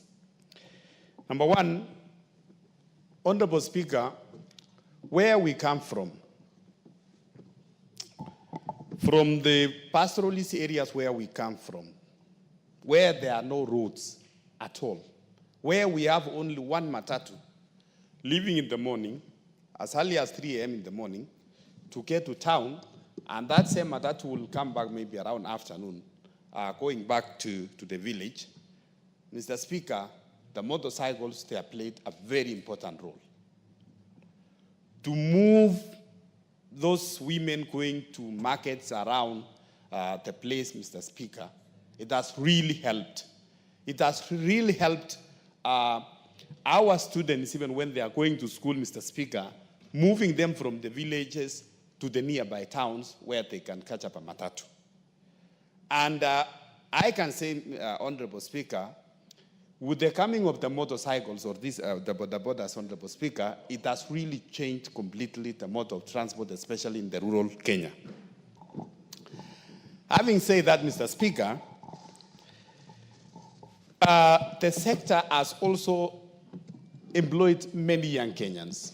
It's also a source of income to many Kenyans. But, Mr. Speaker, there are few, especially in the urban areas, Mr. Speaker. We have seen where the border operators, they are very unruly.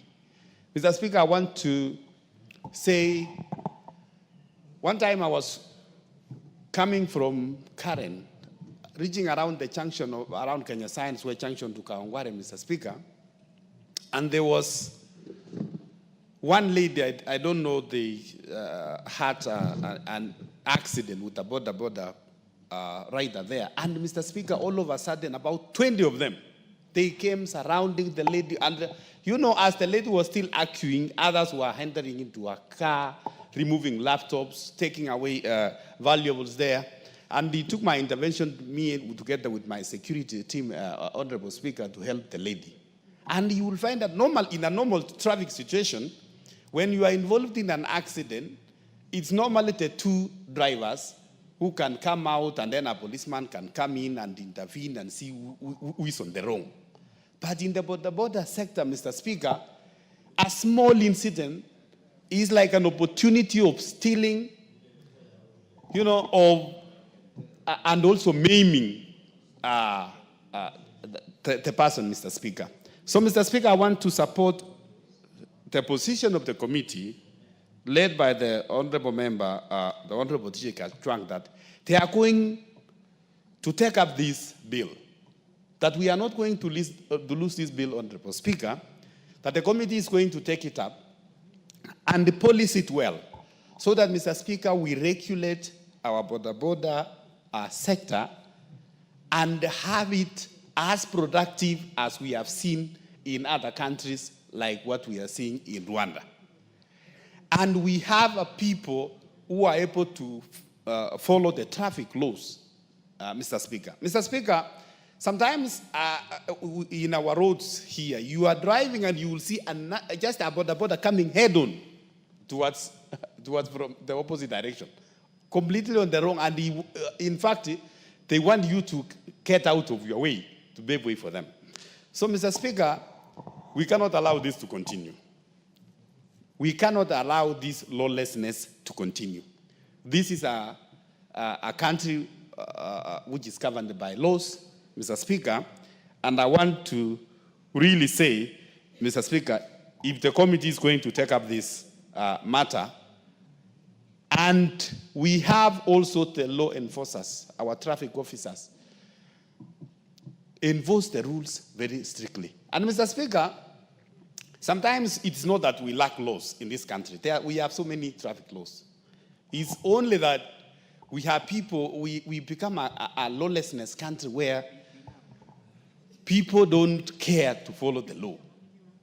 And sometimes, some of these borders, including even the matatu operators, Mr. Speaker, those who are found to have violated the law, it is many of us, some of us, the politicians, the leaders, we are the first ones always to be in the police stations. Why are you arresting our people? Why are you arresting my people? And then they create some boldness. They become emboldened, Mr. Speaker, that they cannot listen to anybody, even the policemen on the road, because they know they have some godfathers somewhere. When they are arrested, they are going to be released. Mr. Speaker, as I conclude on this, Mr. Speaker, I want to say, like the Honorable Kajwang said, if you go not only to Kenyatta National Hospital at 9th floor, If you go to MTRH in Eldoret, there is a whole almost two wards, which are purely for border victims. If you go to every hospital whether in Nakuru, in central Kenya, you will find that many of the accident victims are victims or are accident victims from border accidents. So, Mr. Speaker, I want to conclude to say, the committee, you have the support of the House. We are going to support you. Polish this bill, bring it back, and we are going to pass it to regulate the border sector and become an income generating sector like any other sector in the country. Thank you, Mr. Speaker. The Honorable Peter Irungu Kiungi is recognized. Okay, thank you. Thank you very much, Mr. Speaker. I start to support the withdrawal of the motion of the bill. And Mr. Speaker, I want to question also still how the bill went all through the process and it came to Parliament from Senate without the mover or the Senate itself be able to realize the anomalies that they could have rectified. But Mr. Speaker, I want to support the most members what they have come. We need to regulate the operations of border. I think we are now allowed 24 years because mostly it came after during Kibaki regime. And I want to say, I was once operated as a conductor between around 2000, between Kayole and Nairobi, before Mechuki rules. It was extremely chaotic. And when he came with the Mechuki rules, we never knew that it would work. The only instinct that is needed is somebody who have the boldness and somebody who is not careful too much, maybe on his popularity, because we must regulate the border sector as it is. The numbers now that we are in of people who are employed by the sector, they are extremely rising. And I wish, as the committee is saying, these are institutions, these are whereby we need now to develop maybe a directorate that is concerned and every day is working on border sector. Because now, as it is left, I realized the other day, there was a burial in my village called Watoha. And it was a burial for a border guy who had an accident. I think there were 3. 2 died, and one of them maybe is in hospital. But during the burial of one of the border rider, there came a group of borders who behaved as if they were chaotic. They interfered with burial whereby when the pastor was preaching, they came and took the coffin, they went directly to the burial site and buried the person. Without even prayers, they disregarded the family. It was so embarrassing, so chaotic. And therefore, that's why I'm saying, if we allow this sector to continue learning, now it's becoming now the chaotic issue. They are calling themselves biker. You don't understand how they are organized. And these people are criminals. Therefore, Mr. Speaker, I think the essence and the issue of regulating this sector is not to frustrate the operations of genuine borders. Because the borders in my village, they were left wondering what's happening. They felt the embarrassment up to a point whereby we had to do prayers in that church with the borders in the village to repent on behalf of borders. But those people, I think they have organizations, they are organizing themselves even from outside, and they are becoming extremely chaotic and disorganized. Therefore, Mr. Speaker, I think Halwale had an idea, but I think he panicked. But my prayer is that the Committee for Transport should think around it and come in a way to regulate and bring order to this sector. As everybody is saying, if you go to Rwanda, you admire the operations of border. One border carrying one passenger with a helmet, very organized. At a traffic jam, when they observe lights, is extremely organized.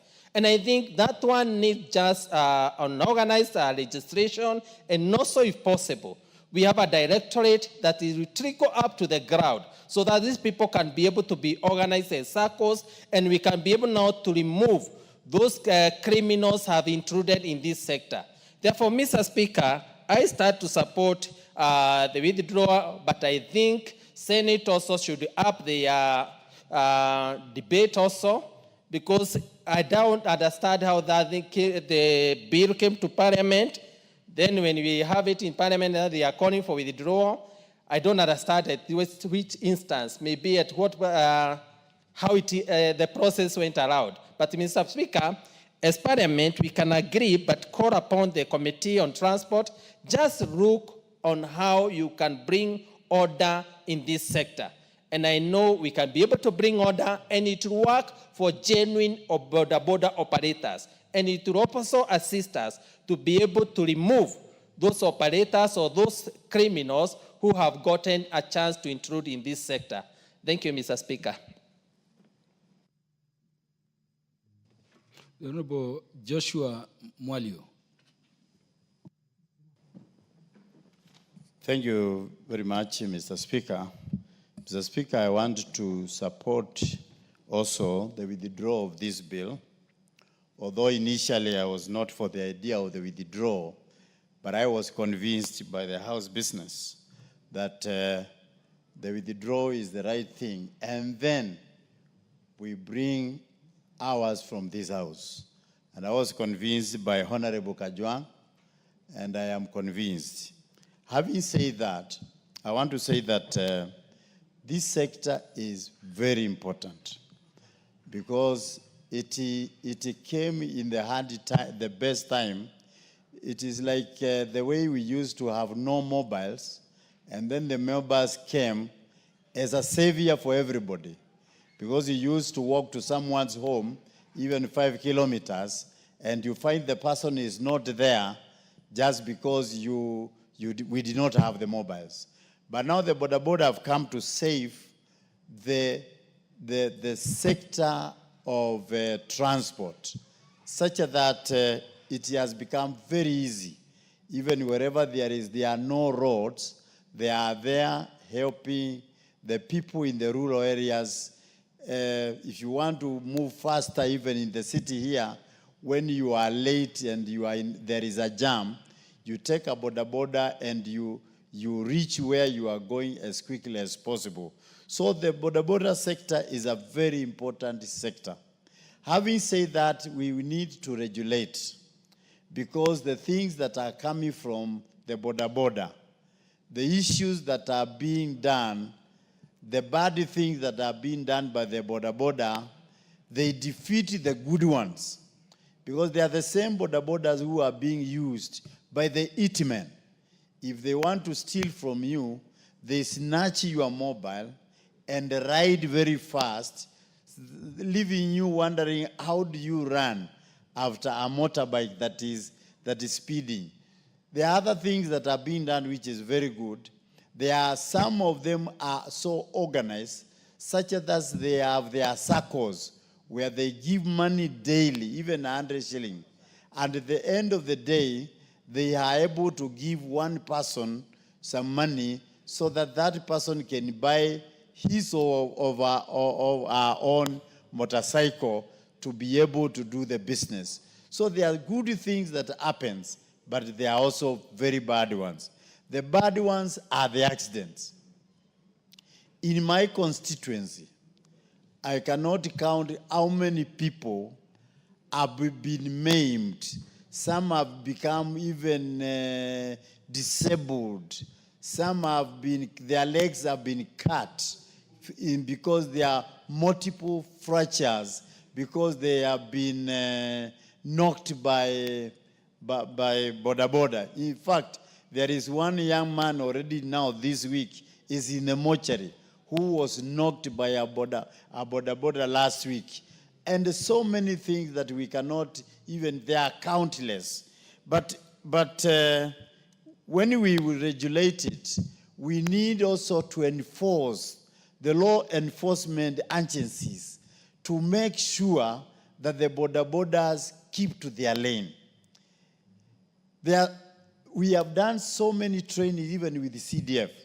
We have trained them not to ride without helmets. We have even trained them not to ride without insurances.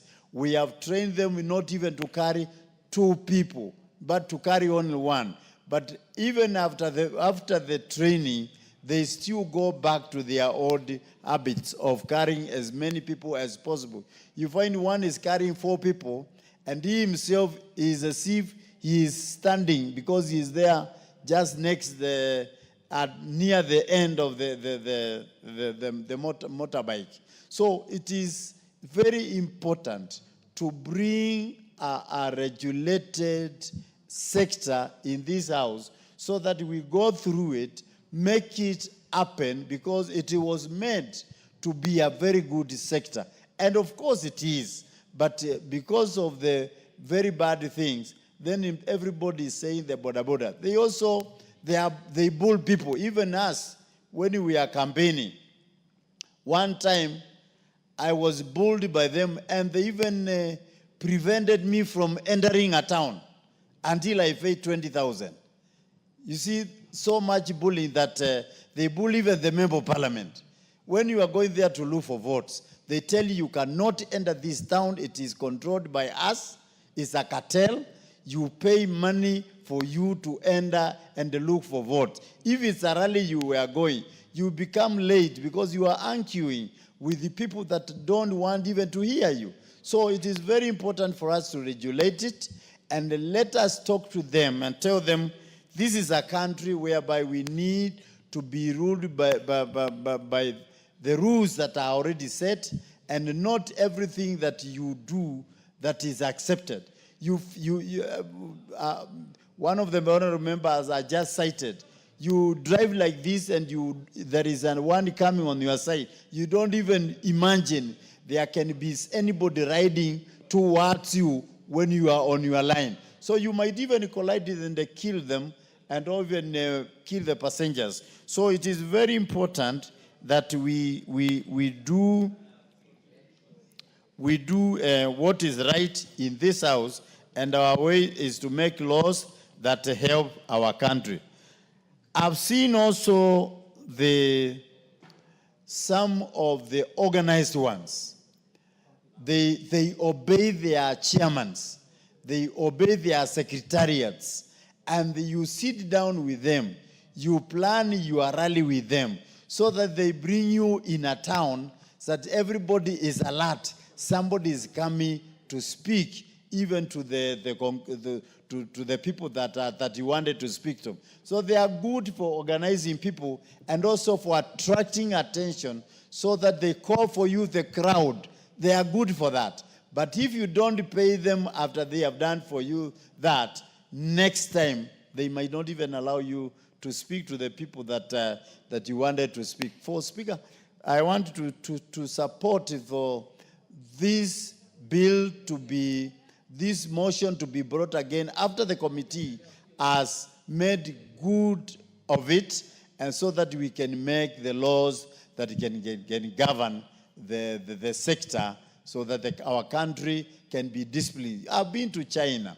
There are small thousands and thousands of boda riders, but they are so disciplined that they move as the cars move. When it is time to stop, you stop. When it's time to move, you move. And it is very organized. And that is where the motorcycles are manufactured. But here, whereby we have been able to import them, we are the ones who are not able to use our roads in the right way. So with those few remarks, Speaker, I support the withdrawal. Does the Honorable Eric, the son of Mumbi, want to contribute to this? I'm told Mumbi is the mother of all the Agikuyu. You're not contributing to this? Okay, the Honorable, the Chair, the Departmental Committee on Finance and National Planning, Honorable Kimani. Thank you very much, Honorable Speaker. And the motion today is on the discharge of the Public Transport Motorcycle Regulation Bill, Senate Bill number 38 of 2023, which is now the official withdrawal from the House. This bill sponsored by the Senator for Kakamega, Dr. Boniface Halwale. I've gone through the bill, Honorable Speaker, and although there were some things or some clauses in the bill that were offensive and probably necessitated the Senator's decision to withdraw the entire bill, it's unfortunate because the bill carried very many things, a few things, quite a number of things that were very, very useful, that would have been very useful to this particular section, Honorable Speaker. But before I debate the merits of the debate, Honorable Speaker, there was a presidential decree that was made in 2023 that was supposed to require training fees for boda bodas to 2,500, Honorable Speaker.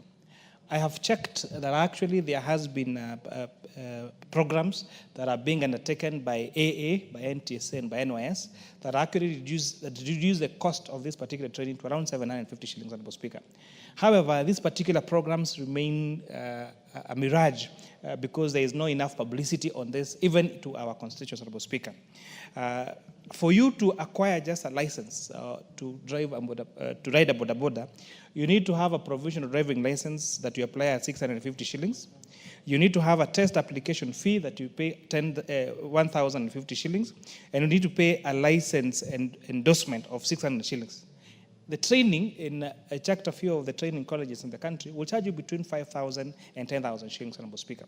So for a skill set that is very important to the people at the bottom of the pyramid and to the real hustlers of this country, Honorable Speaker, I think training fees for boda boda riders remain too high for them to afford. And as a committee of transport now retreats to relook at how to bring this back, Honorable Speaker, will be to look at affirmative action to make sure we reduce the cost of training.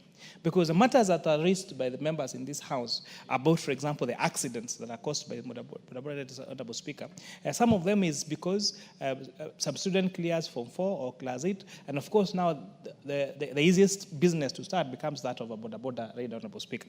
But if then the training fees would be reasonable enough, then that particular rider, Honorable Speaker, would be motivated to go and do boda boda training, Honorable Speaker, before they actually get to ride that boda boda, Honorable Speaker. Boda boda sector is a very important sector in our economy. I dare say we cannot live without the boda boda sector in this country. You know, it is our last mile connectivity in our transport. When you want to go to the deepest of our villages or to the deepest of our urban areas where some of the roads are really small, Honorable Speaker, we rely on these boda boda riders, Honorable Speaker.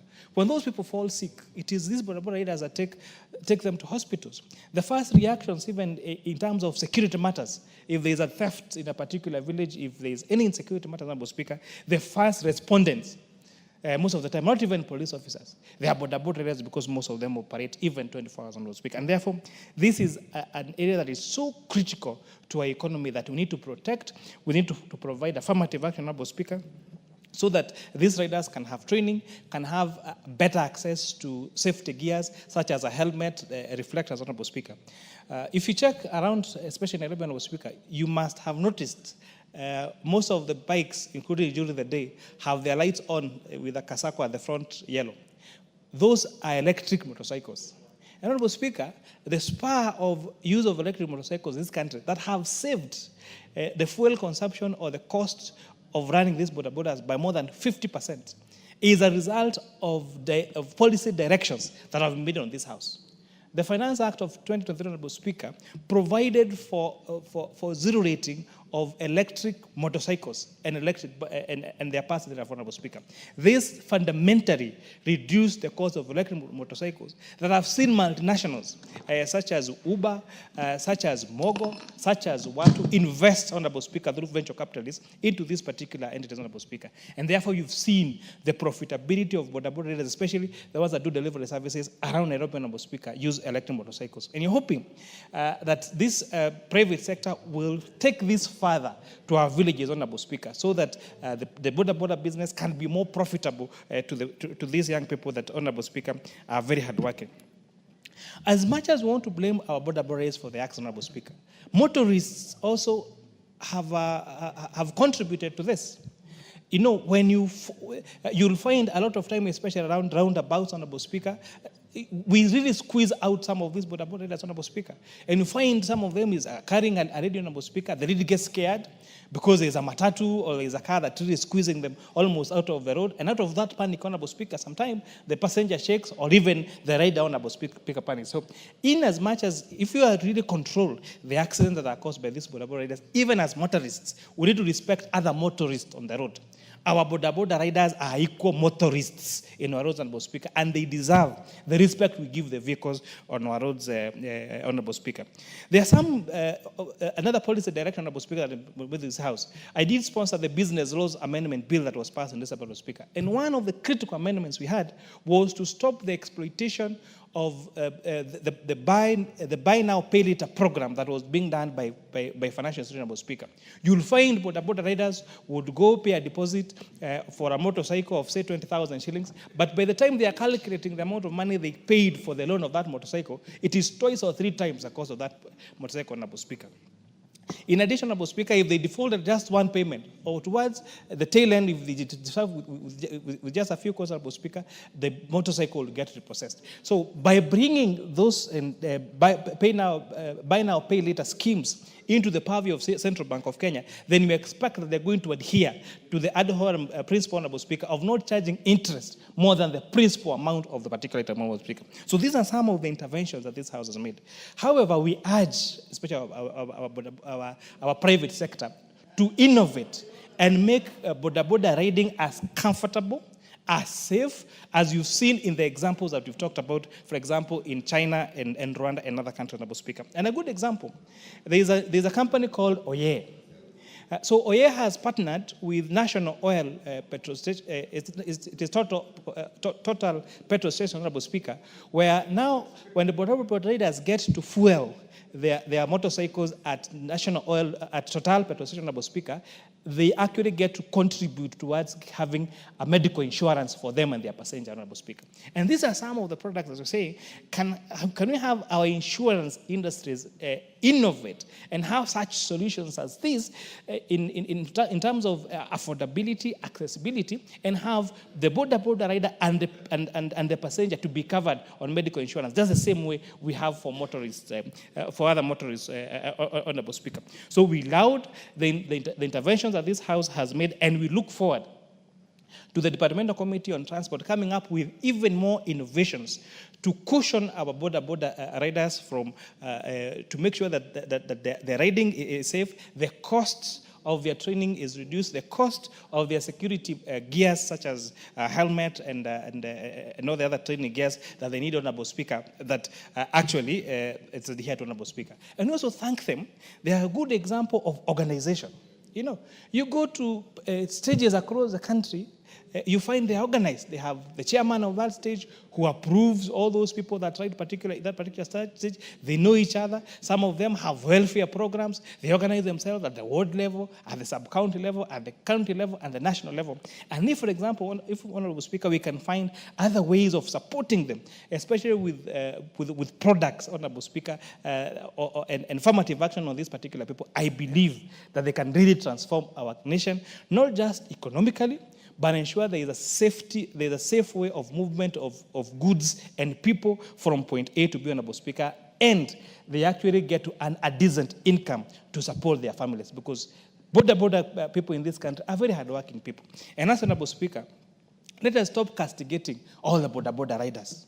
Ati tunasema watu wote wa boda ni wabaya, ni wezi. It's just like in every sector. They are treated by professionals who do not adhere to professional good conduct. Whether it is in police service, whether it is in legal service, whether it is in the accounting profession, in every profession across the world, you cannot lack a few people who do not adhere to professional conduct of that particular institution, Honorable Speaker. So not all boda riders are good, and majority of our boda riders are hardworking Kenyans who work hard to feed their families, and for that we must applaud them and help them and cushion them against the cost of their training and the cost of their safety gears. With that, I support this discharge, Honorable Speaker. Honorable Stephen M. Mugaka, MP4 West Mugirango. Thank you, Mr. Speaker. And I also want to support the withdrawal of this Senate bill, just like all other Senate bills, should be withdrawn. Because the border sector, Mr. Speaker, is the lifeline of this country. And I speak to this as a graduate of business, and during my undergraduate course, one of my theses and dissertations I wrote was about the transport industry as it was then. Mr. Speaker, sir, the transport sector in East Africa was dominated by multinationals, the Overseas Trading Company. And at that time, transport sector was a no-go zone for anybody. And that was the model, even in the banking sector, until the Grameen model came that destroyed the mythology that banking or transport is a space for only big players.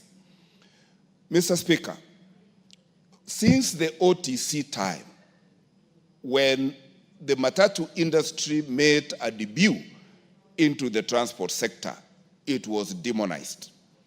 And little did people know that the matatu sector was going to revolutionize the informal transport sector and make transport available to all from destinations which were not otherwise authorized stages under the old monopoly of the Overseas Trading Company.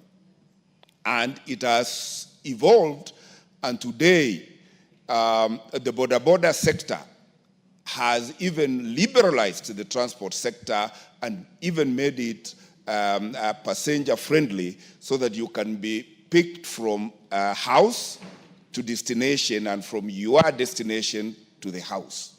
And therefore, any attempt to suffocate the growth of the border sector would be going in the wrong direction. But that is not to say that the border sector does not require regulation. In fact, when I went to China, Mr. Speaker, sir, and I thank it to this 13th Parliament, and I wouldn't mention that Fatuma, who is not here, was with me during that trip. I did see that the border sector has gone down to even having border hires, just like we have car hires, where you do not need to own a border to use one to move from destination to destination. And that is why, Mr. Speaker, any regulatory legislation that is not border and passenger-centric, that would be a regulation in the wrong direction. How I wish that this country, under the CBC education program, trained all our learners on how to use borders, how to license our learners as they get out of school, they are able to ride and they are licensed to ride borders, so that we can have transport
When you go to Kigali, you see there is a lot of sanity in this industry, the boda industry. So if there is streamlined, rules are put in place, I know it's an organized institution. They have leadership right from the village, sub-county to county levels.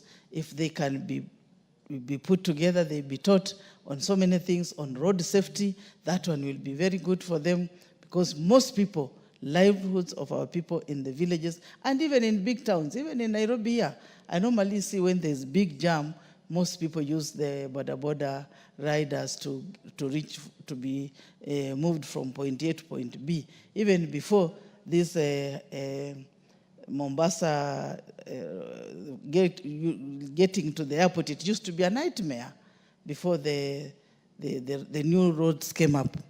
People used to jump onto bodas to rush them to the airport. So let us not look at boda as a menace or as a problem. The boda sector must have rules that can govern. They do the way the Rwanda is doing. They carry only 2 people, and the 2 people should have helmets. Both of them should have helmets and good reflectors, so that at least they are seen when other motorists, when it's dark, when other motorists are using it. And also, Kera should do, or the counties should do good pathway for boda riders, because it's becoming a problem on highways. You see them all over. They become, people look at them as a nuisance. But I think if it is streamlined properly, Mr. Speaker, this is one of our major employment organizations. So, Mr. Speaker, I think Khalwale feared the repercussion, because in every village there is a boda rider, even in every home. So I think by pulling it out, I think it is a good idea, but the Minister of Transport, the minister, should regulate, give rules out, set rules out on how the boda sector should be governed, so that we minimize on accidents on the roads, we minimize a lot of robbery, we minimize, because people are looking at boda riders as thugs. Some people are looking at them as, like most normally say that they're the ones who rape young girls, they impregnate school-going children, but let us take boda to be one of the best employer, the best institution that is employing so many of our people. So let us support this industry and put in the necessary rules and the necessary issues that can make it run. I remember, may God rest his soul in eternal peace, the man by the name Michuki Rules, when he came out. I think the minister of this transport ministry should come up in that manner.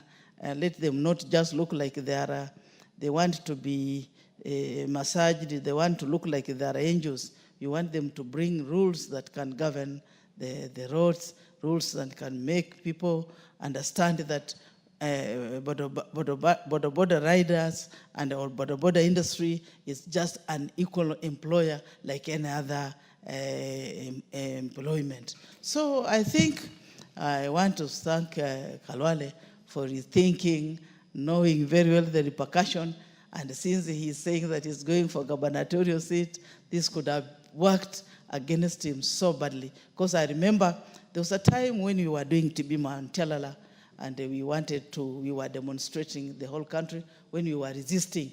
I remember when he came to Vihiga to assist me to demonstrate, and they had marked him. Honorable Kajwang knows that very well. He jumped, Khalwale jumped onto a boda, and he escaped the OCS from arresting him. So these boda services, they are good.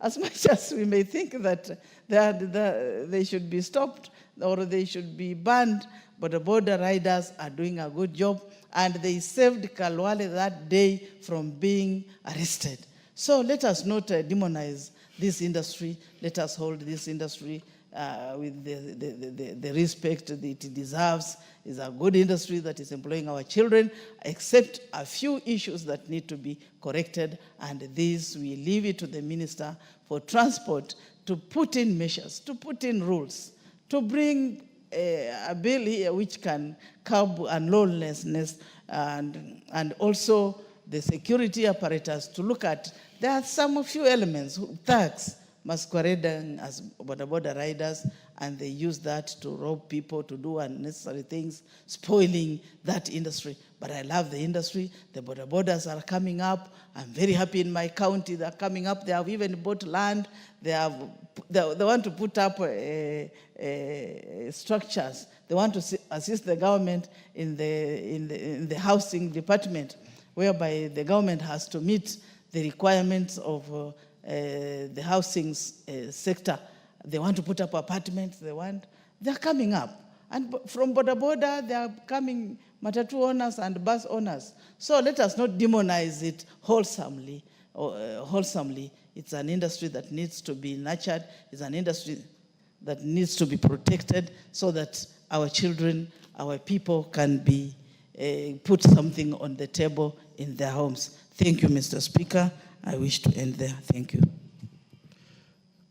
MP for Ganze, the Honorable Charo Kazungu. Asante Bwana Spika kwa kunipatia nafasi hii kuweza kuchangia kwa huu mjadala ambao unaendelea saa hizi. Kwanza kabisa pia nataka nimshukuru na nipongeze Bwana Kawale kwanza kwa kuweza kuja na mswada kama huu, hata japokuwa amesema kwa tuweze kuondoa, lakini ni mswada muhimu sana tukizingatia kwamba sekta ya bodaboda nchini Kenya imechangia pakubwa sana kuimarisha uchumi wetu. Mara nyingine wanajiuliza kama haingekuwa ni hii sekta ya bodaboda, hawa vijana wetu wengi ambao wanatoka mashule saizi wangekuwa wanafanya kazi gani? Kwa sababu tunavyojua hali ya uchumi katika nchi yetu si nzuri vile. Ni vijana wengi sana ambao wamepata makao katika hii sekta ya bodaboda na wameweza kujipatia riziki ya kila siku kuweza kujiendeleza katika maisha yao. Kwa hivyo hii sekta imesaidia pakubwa sana katika kuchangia kuimarisha uchumi wa nchi yetu. Mara nyingine najiuliza, kule ninakotoka sehemu ya Ganze ni sehemu ambayo ni ya mashambani sana, ni rural area, na kule barabara hakuna. Nafikiri katika eneo bunge lote la Ganze kilomita za barabara ambazo zimewekwa lami hazifiki hata kilomita 30. Na sisi kama wakazi tunategemea sana usafiri wa kutumia bodaboda kuweza kufanya biashara zetu na pia kuweza kutoka katika pointi ya kwanza hadi pointi ya pili. Ingekuwa hakuna bodaboda, watu wangekuwa wanatumia usafiri wa kutumia miguu ama wa kutumia baiskeli. Na mara nyingi inakuwa vigumu sana kuweza kusafirisha bidhaa ama kusafirisha watu, especially wagonjwa. Lakini sasa ukiangalia hata usiku wa manane, ukipatikana na shida katika nyumba yako, ni rahisi kuitisha mtu wa bodaboda, anakuja, anakubeba, anakupeleka hospitali.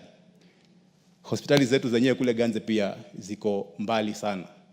Nafikiri kila hospitali ni zaidi ya kilomita 10. Kwa hivyo wakati mwingi pia kufikia hospitali inakuwa shida. Lakini kwa sababu ya uwepo wa hawa huduma bodaboda, tumeweza kuona kuwa huduma kama hizi pia sisi kama wakazi wa Ganze tunaweza kuzipata kwa urahisi. Kwa hivyo manufaa ya hii sekta ni mengi sana. Tukianza kuyataja moja baada nyingine, hata pengine tutakesha hapa kuzungumza mambo haya. Lakini kila kizuri pia hakikosi ubaya wake. Na tumeona kwamba katika hii sekta kuna watu wachache, wacha niseme wachache, ambao wanaharibu jina zuri la wahudumu wa bodaboda.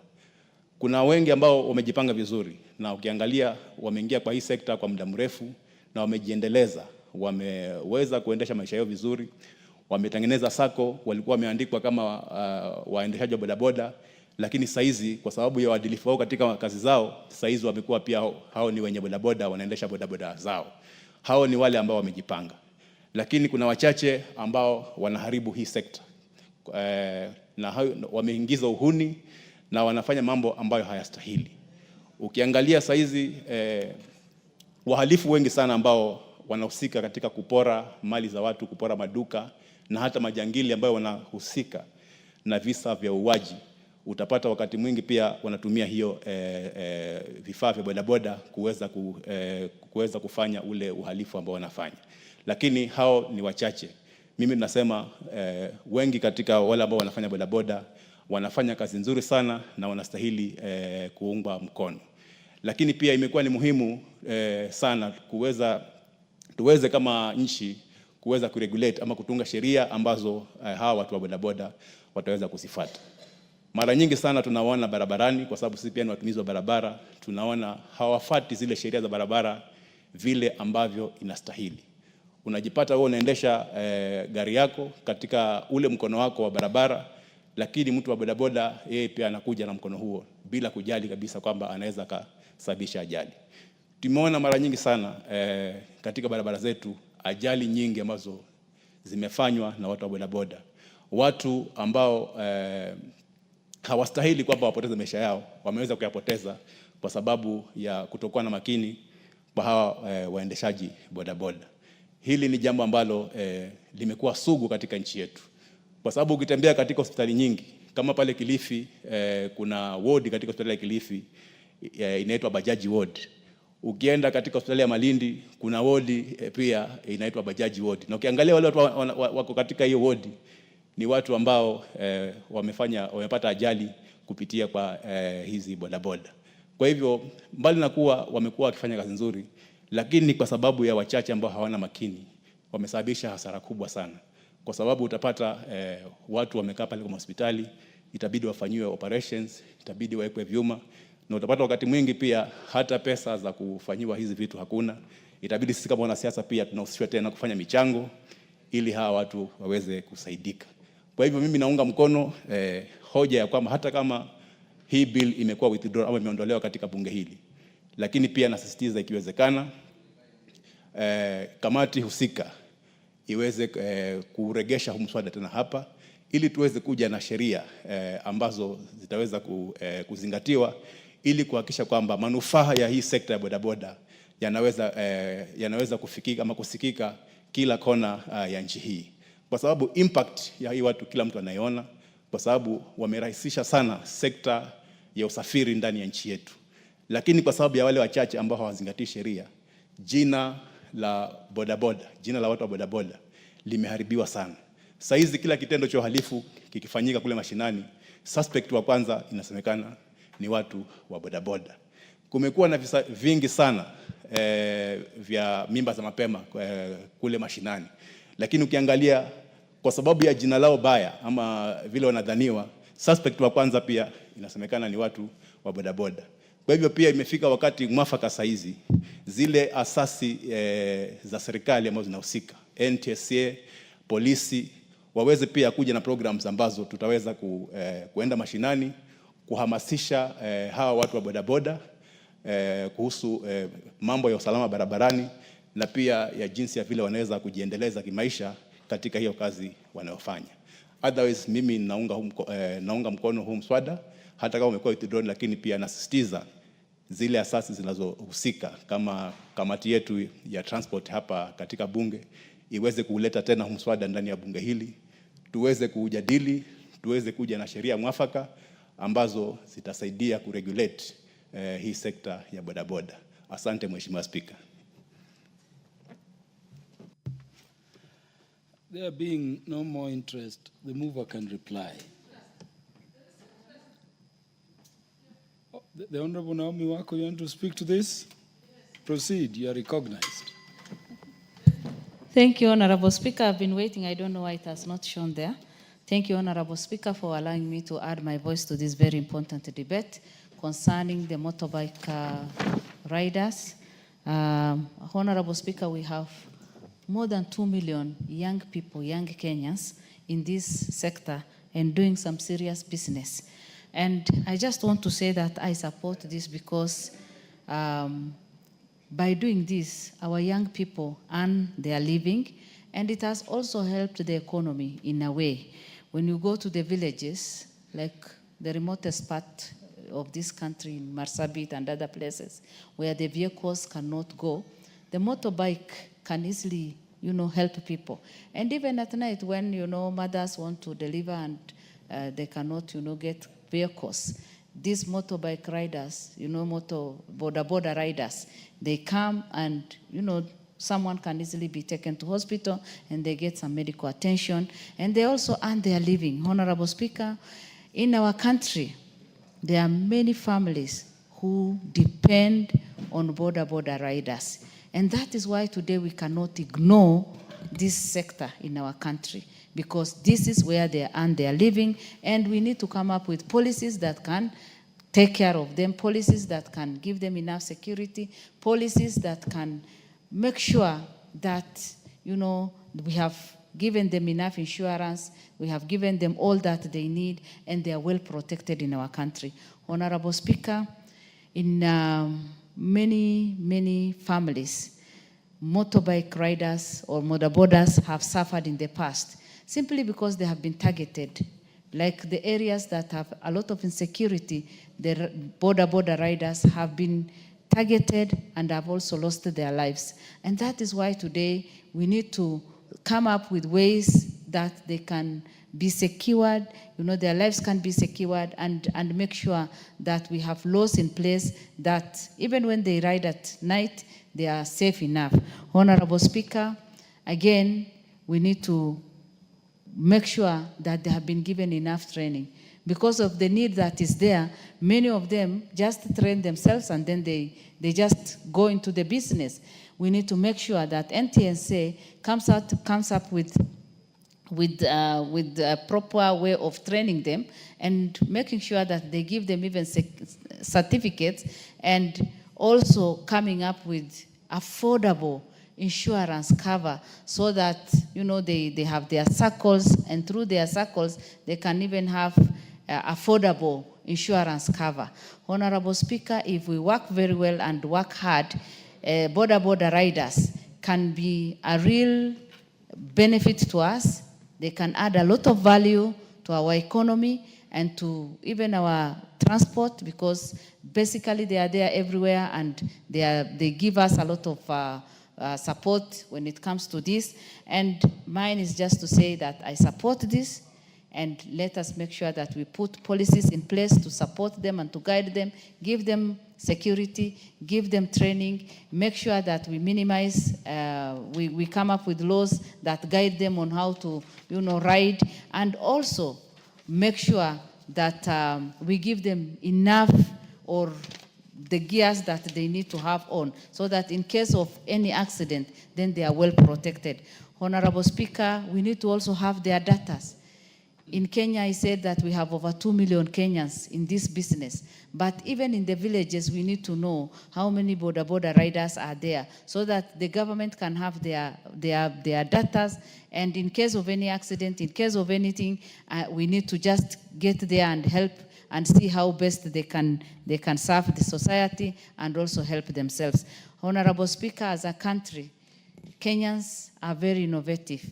Young Kenyans are dying because they have no employment, they are depressed. Some of them commit suicide because they cannot afford even to buy a motorbike and ride a motorbike. We need to come up with ideas that can help our young people to even have motorbikes, so that they can be able to buy them on loan and give back their money, so that, because that is the only easy way we can create employment for our people.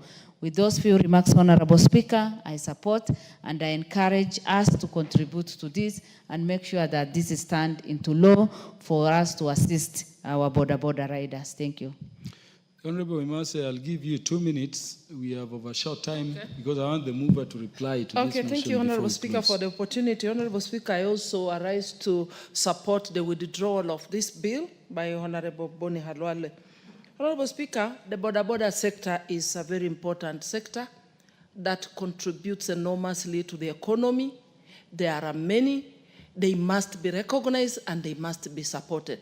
Honorable Speaker, when this bill was introduced in the Senate, there was a lot of uproar about the bill. And Honorable Speaker, we know that a bill or any law must be very clear, must be very precise. And in that law, there was a proposal, for example, about the weight the boda boda could carry. And in fact, I was looking at myself and I said, even as slim as I am weighing 70 kg. So when you talk of not more than 50, how would they be able to determine? Would they be traveling with a weighing machine on the boda boda? So there were certain clauses, definitely, that didn't agger very well, or that required that that bill be thought through, be researched more before it could be brought to the fore. So, Honorable Speaker, a law should not destabilize any business or disadvantage the operators. So, in this case, I think I support the withdrawal as much as we agree that there is need for regulation because of the safety concerns, because of the security. But the problem we are having is not about, it's not the boda boda. It is the weak law enforcement. It is the corruption that has culminated into impunity, accidents on our way, or on the roadsides, and all this insecurity we are seeing is because of weak law enforcement. So we cannot blame this on the boda bodas.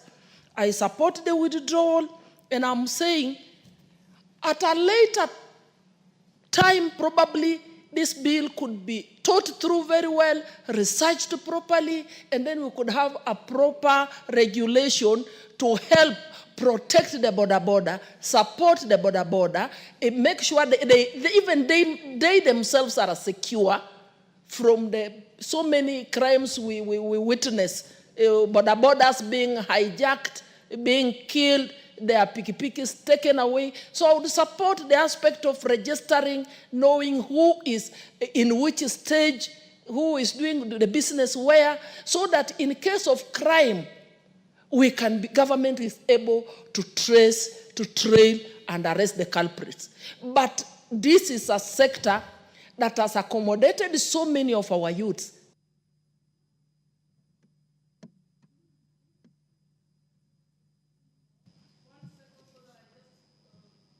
"30 seconds. Thank you. Honorable Speaker, this sector is not just about those youths as it was perceived in the past, those who have not gone. Today we have youths who have degrees. There are no jobs. They are creating employment for themselves. So we must support these young people, provide the security, provide the environment to allow them to thrive in whatever they are trying to do. Thank you, Honorable Speaker. I support the withdrawal. Thank you, Honorable Imase. The Honorable Tom Joseph Francis Kajuang to reply, there being no further interest. Mr. Speaker, I want to thank you for giving us the opportunity to debate through this motion, which just seeks a simple thing to withdraw this bill.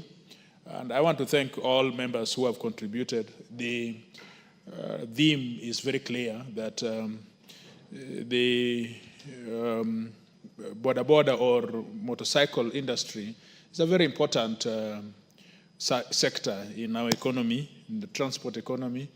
It provides employment to our young people. It also completes the last mile in terms of transport for vulnerable people who are sick, and security. And so I have seen several chiefs. The only means that they can be able to reach their people is through boda boda. So that is providing security, including people in combat. And so that is very clear. But on the other side, we see a sector which is in chaos, shambles. It is a threat of security. It becomes now the breeding point of MAGAs, or people who are anti-dissidents and so forth. And so it is important that this sector must be regulated. And we cannot run away from our mandate to legislate and to make law that will protect that industry, but will also regulate that industry in such a manner that we all benefit from it. So we have taken notes and we have commitment, in fact, an undertaking on behalf of the chair of this committee that we are not going to throw this water with the baby. We are going to take all this information, including the information that Boni Halwale generously has. In fact, we will call him to be able to benefit from that which he has, the research that he has done and so on. And so we'll incorporate all this. We will put together the stakeholders and the policymakers, the executive, to be able to come with a legislation that befits the expectation of members. So, Mr. Speaker, I beg to reply. Thank you. For the convenience of the House, the putting of the question to this motion is deferred to a future date when it shall be scheduled for consideration by the House through the House Business Committee. Let's be upstanding, honorable members.